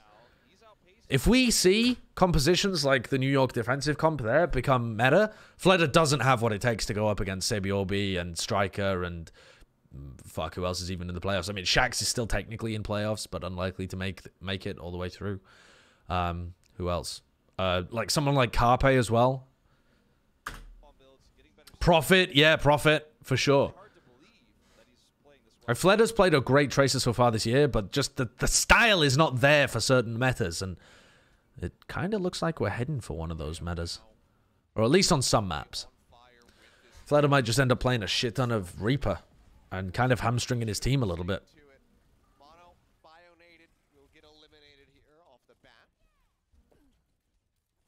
little focus fire coming through for the Shanghai Dragons. So Shanghai are playing the same kind of comp, but with the Ana, and I very much dislike that. The reason being is that when you have the Zen, a damage-boosted Zen in the backline that's getting pocketed by your Mercy outputs so much damage that it's almost like a second, you dominate a second angle. So, you know, you set Lip up on one angle and you set Izzyaki up on the other angle, and you get a huge amount of damage coming from your backline. And it becomes very, very hard for the attacking team to be able to take those angles away from you. But with Izzyaki on the Ana, you're just missing that. It's simply absent. It doesn't exist. And you might say, okay, but Izzyaki can heal up Fearless, and so they'll have more healing. But actually, if Jonak just puts a Discord Orb on Fearless, then his health is less than if both teams were just running the Zen. You know, like the effective health pool is reduced so much by the Discord Orb that you can't out-heal it in these kind of situations. So I think the Zen is just better in this kind of situation. It's like 2018. Let's see, though, because Lip could still dominate on defensive Widowmaker. If Lip gets the better end of Libero, then they could still just crack this defense.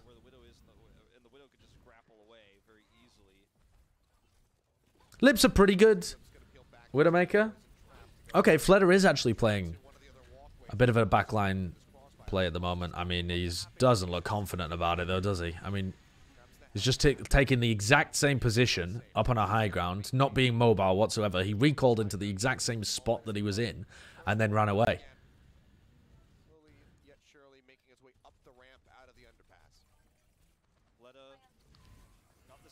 Okay, goes to help his team. This is much more normal for Fleder. He normally just tries to help his Winston.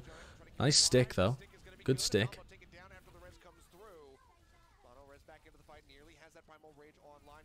Infrasight from Lip as well, so this New York push is dead in the water.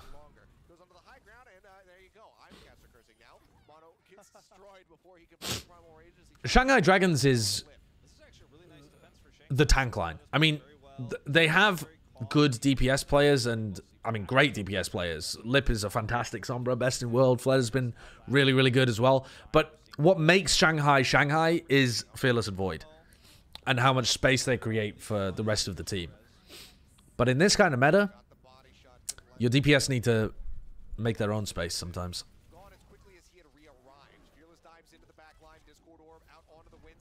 Okay, Fearless in the back. Sebiobi. He gets out. I think he recalled there as well.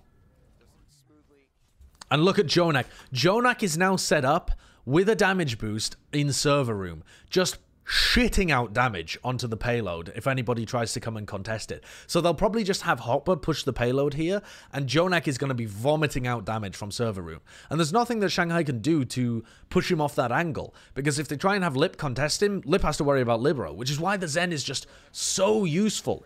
So useful in these scenarios. Look at this. Hopper's just walking the payload in. Oh, Fleder won the 1v1 against Sabiobi. That's huge.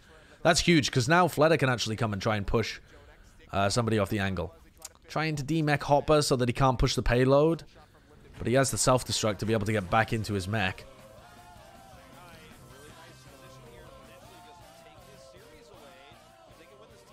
Okay.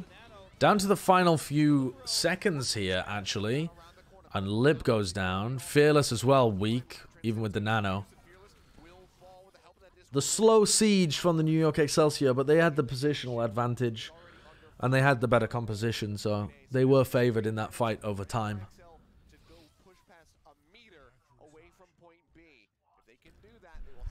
Alright, what are you guys spamming in the chat that I was dono walling? What am I dono walling? What am I dono walling, chat? Huh? What? What is it? A bad pasta? Okay. The grand finals are here. The San Francisco Shock are up 3-0 against the Shanghai Dragons. Fleder is quivering in his chair. I can't do it. I can't face Striker. He's too good. Then he feels a warm hand on his shoulder. Worry not, young one, for I will defeat him. Fleder looks up. Standing above him, radiating light, is the Crimson Chin himself. Dia. Cool. All right. Nice. Does that remind you of when you were a small child getting tucked in by your father? He's doing little voices for you about, I don't know, fucking Pinocchio or whatever he was reading you at the bedtime stories. I just heard Dobby. Yeah. All right. Thanks for the 500 bits, the law, by the way. Top 5 tracers ever. Go. Ooh, top 5 tracers of all time. Ugh. All time top tracer. All time top tracer.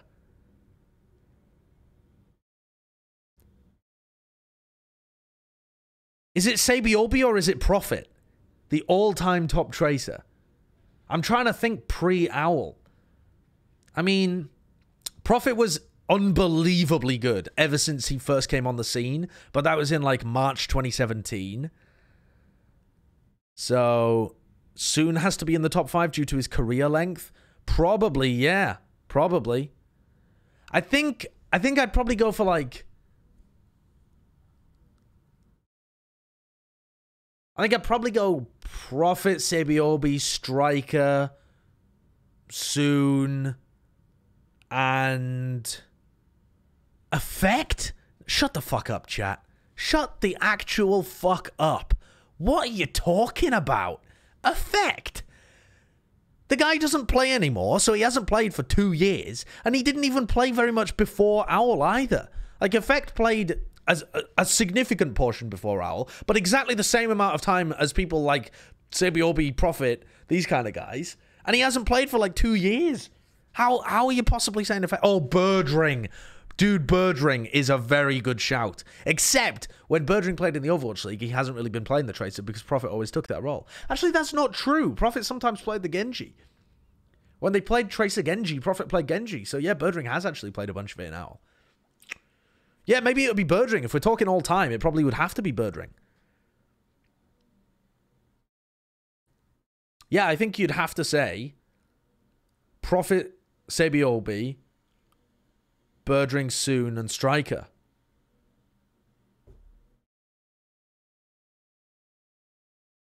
Yeah. I think Carpe? No, I don't think so. Because, I mean, like, half the people in that list have been... yeah, maybe Carpe gets the nod over Soon, actually. Because at the beginning of his career, Soon was mostly playing, like... McCree and the Reaper anyway, so yeah, maybe Carpe gets the nod over Soon, actually, because Carpe's career is also very long. Anyway, So close for the Shanghai to take that. I mean, Fleta was yo, Mr. Knight, thank you for the 11 months. Yeah, that's gonna be pretty good for tomorrow. C9, yeah, Soon did backcap so many payloads. Soon is so sneaky. Okay, let's take a look at what's happening here, though. Shanghai coming back in with the Ana. The Ana is much better here than it is on point A. I'm not saying it's better than the Zen, but it's much better comparatively to, like, running the Ana on point A. but it does give him extra damage output, that's for sure. Mano dies. Lip gets caught by a headshot from Jonak. Jonak is just defending himself against Fleta, but gets killed by Void there in the end. Void, again, dominating. My... T-Mobile MVP pick Void, just pooing on every hero this season because he's a fucking freak. What is that res? So they just killed Mano. Mano's coming off the respawn. They just killed Jonak. They push forwards and Fleta ends up dying to Libero. He gets a body shot on him and then he gets a bit of a follow-up as well. They kill Animo. And so they're only losing their Tracer right now. A Tracer that could come off the respawn really easily, really quickly. And Lee Jigon just goes for a fucking res with no one to help him in the middle of the New York players and feeds. Lord almighty. Lee Jigon still needs to work on his mercy, doesn't he? I mean, Lee Jigon's Lucio, fantastic. Lee Jigon's Brigitte, fantastic. Lee Jigon's Batiste looks really good. Lee Jigon Mercy, bleh.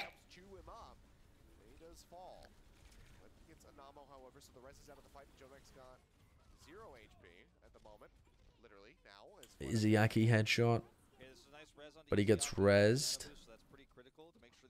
He must have only just got his res back. Were they not able to get the res onto Jonak there?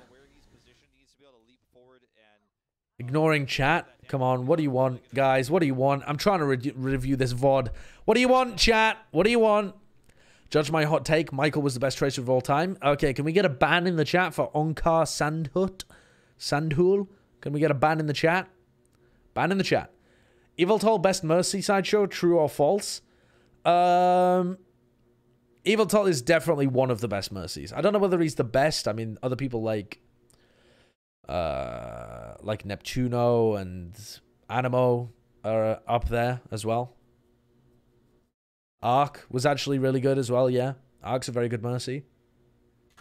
But yeah, Eviltol is definitely up there with the absolute best. And you could make an argument for Eviltol being the best, I think.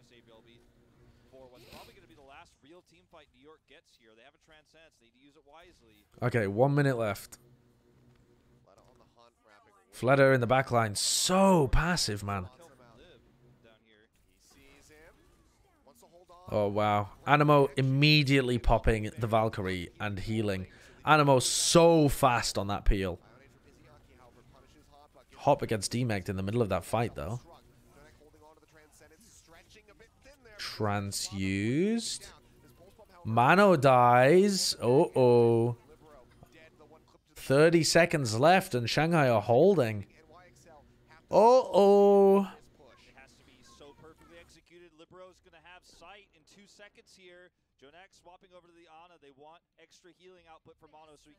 Sebiobi really isn't having the same level of impact on their attack as he was on defense. It's obviously more difficult to play the attacking tracer, but I would have expected to see a bit more synergy between Sebiobi and Mano. Great pulse bomb, though. They're definitely going to be able to deny the res, aren't they? Or punish the people after the res? No? Oh, Mano gets slept, but still able to get the... Oh, Libero kills the Libero. Oh, that Bionade from Jonak! He just Bionaded the entirety of the backline. Killed Izzyaki and got Liege gone really weak. Fleta with a pulse bomb on Animo. That's good. Libero with another kill. Another kill. Wow.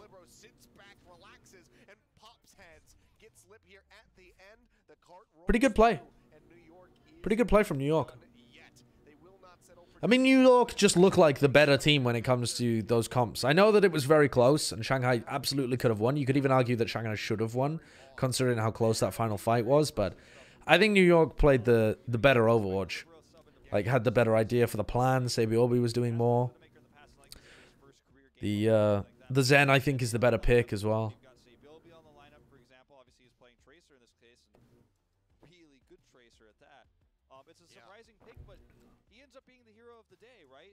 So, yeah, interesting. A pretty good match so far. Some pretty high-level shit going on. But, I mean, New York played Gibraltar really well, and they played Oasis University pretty well, and they played Kings Row defense. Kings Row offense really well. Actually, they played the defense all right as well. So, actually, no, they didn't really play the defense very well. I've just remembered. New York's offense on Kings Row was the thing that was good. They just couldn't get it done in the overtime because they didn't have enough time. Okay, so New York are going back to the rush composition, which actually worked pretty well, but I think the Zarya just gives you so much more value here. The Rein Zarya is so high tempo and it just brutalizes your opponents, especially when you have the immortality field there to combo it with. That's so nice, so fast and aggressive from Shanghai. Love to see it. I love to see it. Thoughts on Haxel's Sombra? He's looked pretty good, actually. I mean, he had one bad map against Chengdu at the beginning, whatever that control map was. But since then, he's played a pretty good Sombra. It's not at the level of, like, Lip or Hisu or these guys, but it's pretty good. His like, individual hack prioritization is pretty smart. The MPs have all been pretty decent. Yeah, it's pretty good. I would have expected Sabiobi to pick up that role, but I think they also want Sabiobi and Haxel in the lineup, and I wouldn't run... I mean, I don't think that... I think it makes more sense to run Haxel on the Sombra than it does to run Libero, for example, or Nene. Nene hasn't looked very good on the Sombra, and Libero, I haven't seen play it in years, months at least. I can't remember when the last time we saw Libero Sombra was. They probably tried it at some point this season, but I can't remember it. Lip dies, that's quite a lot of damage removed, but Fleder with a nice wall to isolate 2 players from the back line. And Fleder's hitting a lot of these icicles. Fleder's Mei is so good. I think people really forgot about that. But Fleder at the beginning of the season was playing a lot of Mei, and he was elite at it. He was top level on that Mei. What do I think about Ans Sombra? Ans Sombra is pretty similar to Haxal Sombra. It's pretty good. He's in the right place at the right time. His individual hack targets are pretty decent. But he's not a freak on the hero like Lip and Hisu. He has promise, though. Considering how little he has played the hero, Ans is playing pretty intelligently.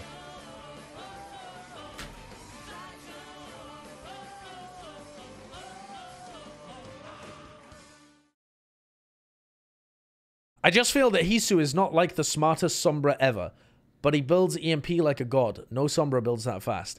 Actually, I think Lip builds EMP maybe even faster than Hisu does. But yeah, they're both insanely fast at it. I think Hisu's very smart as well. I think you just have to look at the way that he uses his hacks and the way that he's positioned to be able to get big EMPs built. He's a very smart player. For Fleda, so that's why you see this, sort of Utz-esque style here, this death ball. Yeah, and Lip's been so intelligent with his teleporter placement. You have to be smart on Sombra to build your EMPs that quickly because it's about getting positioned in your front line and finding that perfect positioning and the good timings to take off angles and stuff like that. Like, it's not mechanical skill that gets you to build your EMPs quickly. It's how you position in the fight.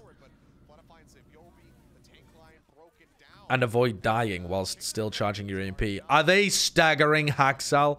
Oh my god. That is brutal. That is so brutal. Holy shit. There's no real fight for New York. I mean, Mono does somehow escape to tag for overtime. Or does he? Okay, it's actually... It was Animo that triggered the point there, I think, actually. Mano got body blocked. This is just a GG, though. Absolute GG. Shanghai brutalized them with the rush comp. I would be so interested to see Shanghai versus Shock and Philly at rush compositions. I hope we get to see that at some point, because I think Shanghai are genuinely very good at rush comps. I don't think they're as good as Shock, but I think they're probably better than Philly.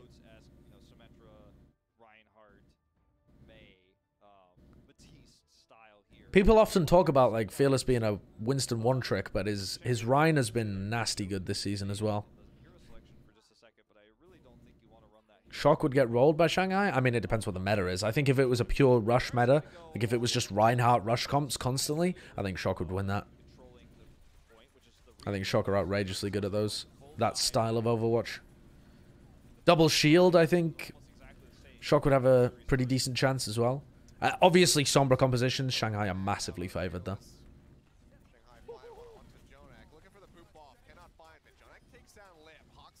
Zarya Mercy comps though. Sorry, Zarya Mercy. Zen Mercy comps.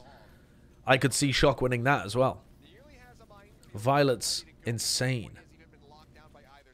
And Ants would be playing Sniper in those compositions as well, and he's unbelievable.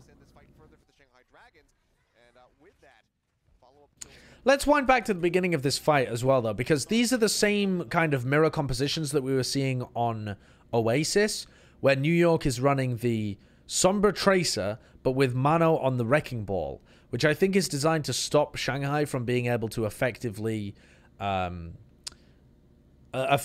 punish their... like execute big team fights, because New York are playing so spread apart. It's a difficult comp to be able to execute, in my opinion, because Sabiobi and Haxal have no support from the rest of their team. They have to find so much work on their own. But Sabiobi's good enough to make it work. And on the other side, Shanghai would love to just group up and try and fight frontline to frontline, but there isn't really a frontline of New York.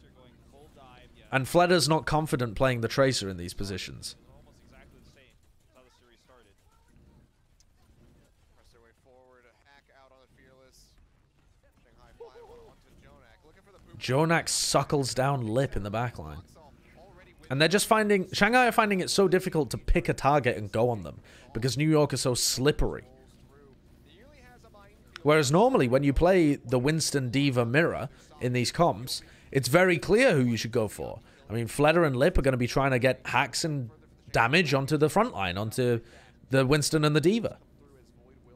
But if you don't give them a Winston to focus on, and you can't get a hack onto the Diva, then it becomes very difficult to adapt mid-fight. And now Fleder's forced to go over to the Tracer to be more versatile.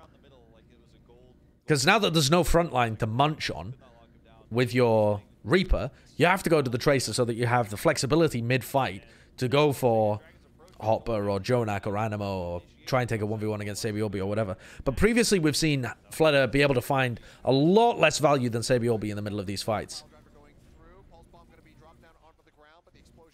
Pulse bomb missed there. Fleder's trying to go into the back onto Animo. Void and Izayaki are both very weak, and Sabiorbi again just finding way more value on that Tracer. Way more value on the Tracer from Sabiorbi. Lip is still playing like a freak. Lip is still doing really well. I think he found a hack. Did he find a hack onto the Haxal and kill him there? Or did he just take the straight up man-to-man 1v1? Oh, Haxal actually hacked Fleder.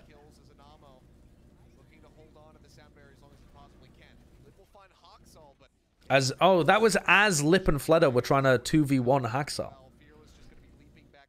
Yeah. Sabiorbi's just able to get so much more value than Fleder playing on his own.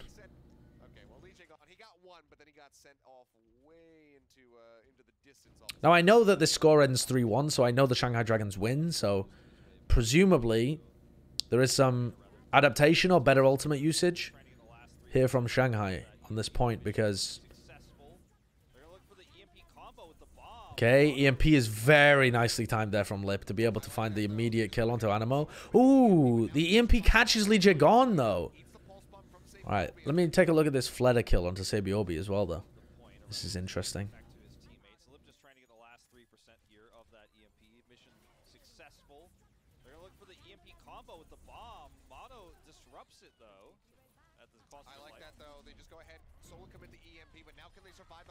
Fleder was hacked, and he just one-clipped Sabiorbi. Fleder was just hacked, and Fleder just got EMP'd, and Sabiorbi tried to pulse bomb, Void ate it, and then Fleder just destroyed him. Okay. Sure. Again, Fleder playing close with his team, playing like a peeling style of Tracer.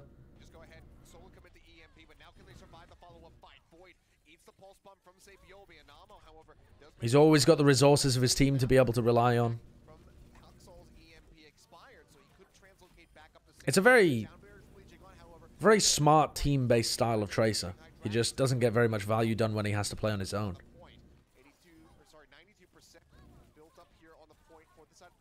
But New York kind of gave them a clean engage there because they were just able to peel away with Mano dead. The follow-up on the EMP wasn't really that easy.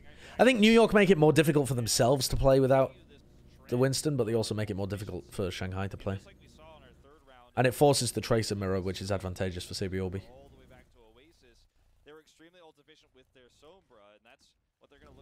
Look at Super's Liquipedia page. Yeah, I saw on the Reddit that it had been changed so that Genji is on there or something like that.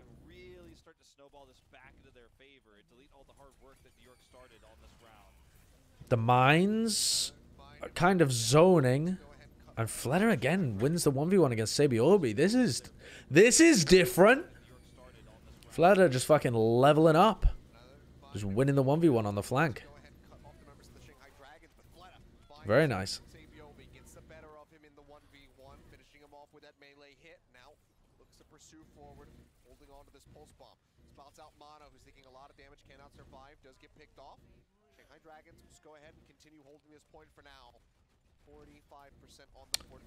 Lee Jae with an EMP killer here. He's going to get close. He's going to have his sound barrier. And it's actually pretty hard for New York to follow up on these EMPs because they don't have the Winston. Lip's overtaken Haxel in terms of generation. Okay, no, now Haxel is further ahead. Oh, but Lip dies. Huh. Animo dies in the back. Fleder is suddenly fucking turning it up. Fleder has not had a great match on Tracer so far. And in this round, he's going fucking buck wild.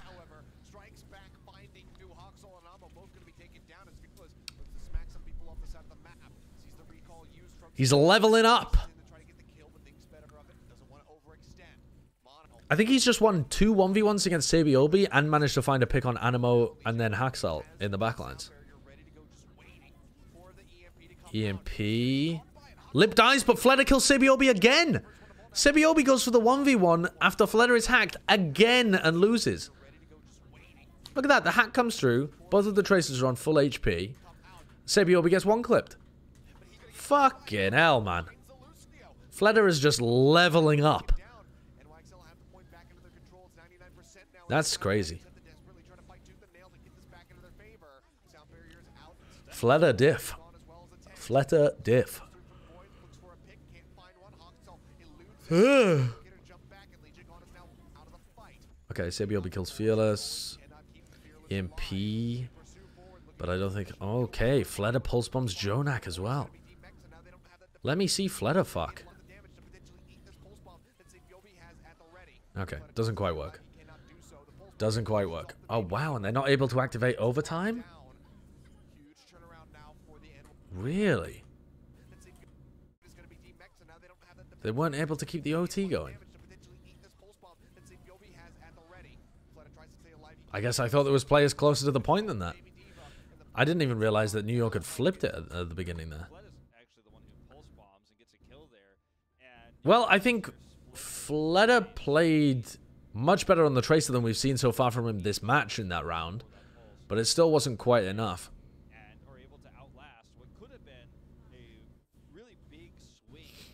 Alright, let's see what happens again here. Are they both just going to mirror again?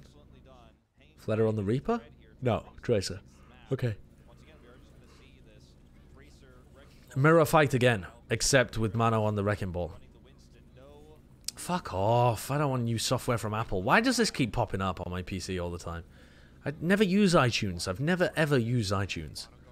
It always wants me to update QuickTime and fucking iTunes. Never use them. Maybe it's because I always just click quit because it bothers me instead of taking the time to uninstall the software. Mano hacked. Fearless just occupying that space and they're able to capture the control point. Early call, but Izayaki replies with one of his own. And Hopper gets demeched because he's forced his way in and taken a shit ton of damage for it. Early EMP from Haxel. Okay. Lijic on though with a really fast sound barrier as well. And now Animo can't really respond with the sound barrier. Oh, EMP in the back line catches Animo and Jonak. Is there any follow-up available? Not really. So now New York can just engage with the sound barrier. This is so good for New York. But they don't get anything. Again, because they don't have a Winston, so they can't isolate individual targets, do cleave damage to them, and set up dives. Okay, they actually do. They're able to kill Lijic with Sabiobi flanking. And they've punished Fearless. This is a really close fight. If they had stopped Shanghai from capping right at the beginning, this would still be the first engagement. What a long fight. And Shanghai get a free 50% because they're running a Winston. Basically, that's the only reason. If NYXL had been running a Winston as well, they would have been able to tag the point at the beginning and keep that fight, you know, keep the control point neutral. Wow. That long fight favors Shanghai so much.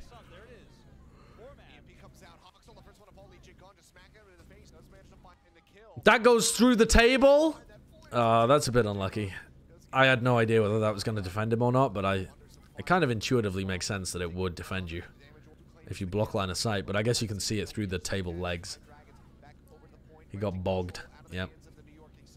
I'm sure Shanghai would have reset if they lost the fight without capping. No, I don't think they would have. Why would they reset? They had many opportunities to win that fight.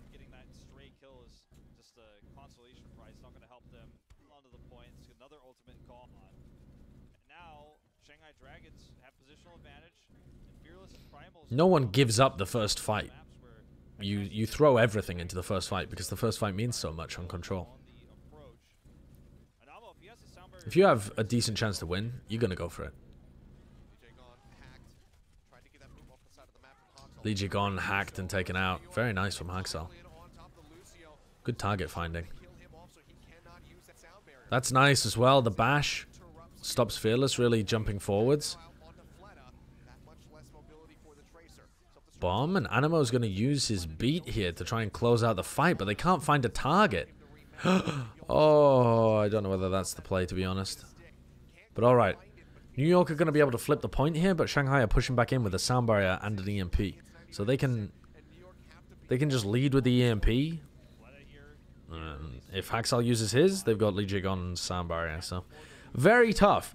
But at the same time, you look at this round, and if Shanghai hadn't got that free 50%, New York are arguably playing the better Overwatch.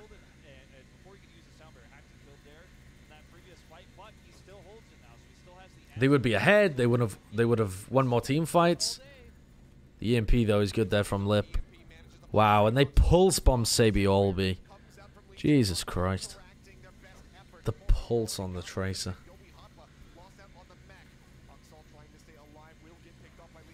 So hard for New York here though. They have a massive ult disadvantage.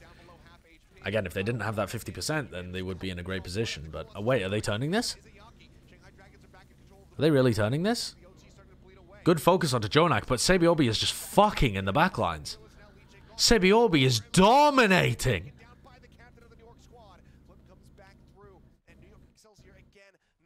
Sabiolby has definitely had the better match than Fleder. I mean, Fleder had his one round on Lijiang Garden, but apart from that, the entire match has been dominated by Sabiolby's Tracer.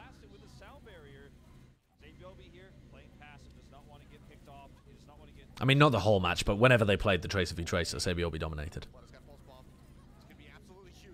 Good catch on Haxel. I think they knew exactly where his Translocator was. Great denial of the remake. Oh, and then stops Animo from popping the beat. Fleder's like, no, Sabiolby, no.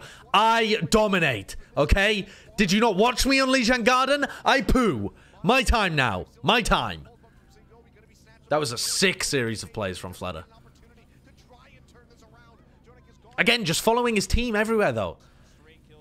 Look, Sabiolby's working off an off angle. He doesn't really have that much support. He's just trying to get like crazy amounts of work done.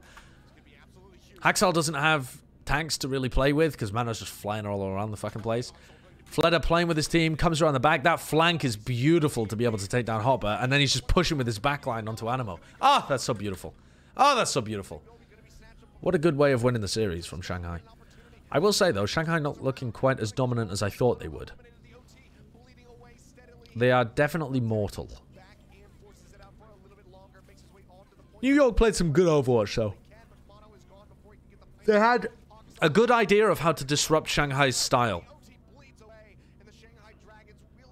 You know, like very, very good compositional choices from New York to try and incentivize the Tracer v Tracer fight. And also a good use of the Zen Mercy Ashe compositions from New York as well, or Zen Mercy and a Widowmaker as well on Gibraltar, to put Shanghai on the Sombra Tracer comps, where they look a little weaker than the Sombra Reaper comps, actually.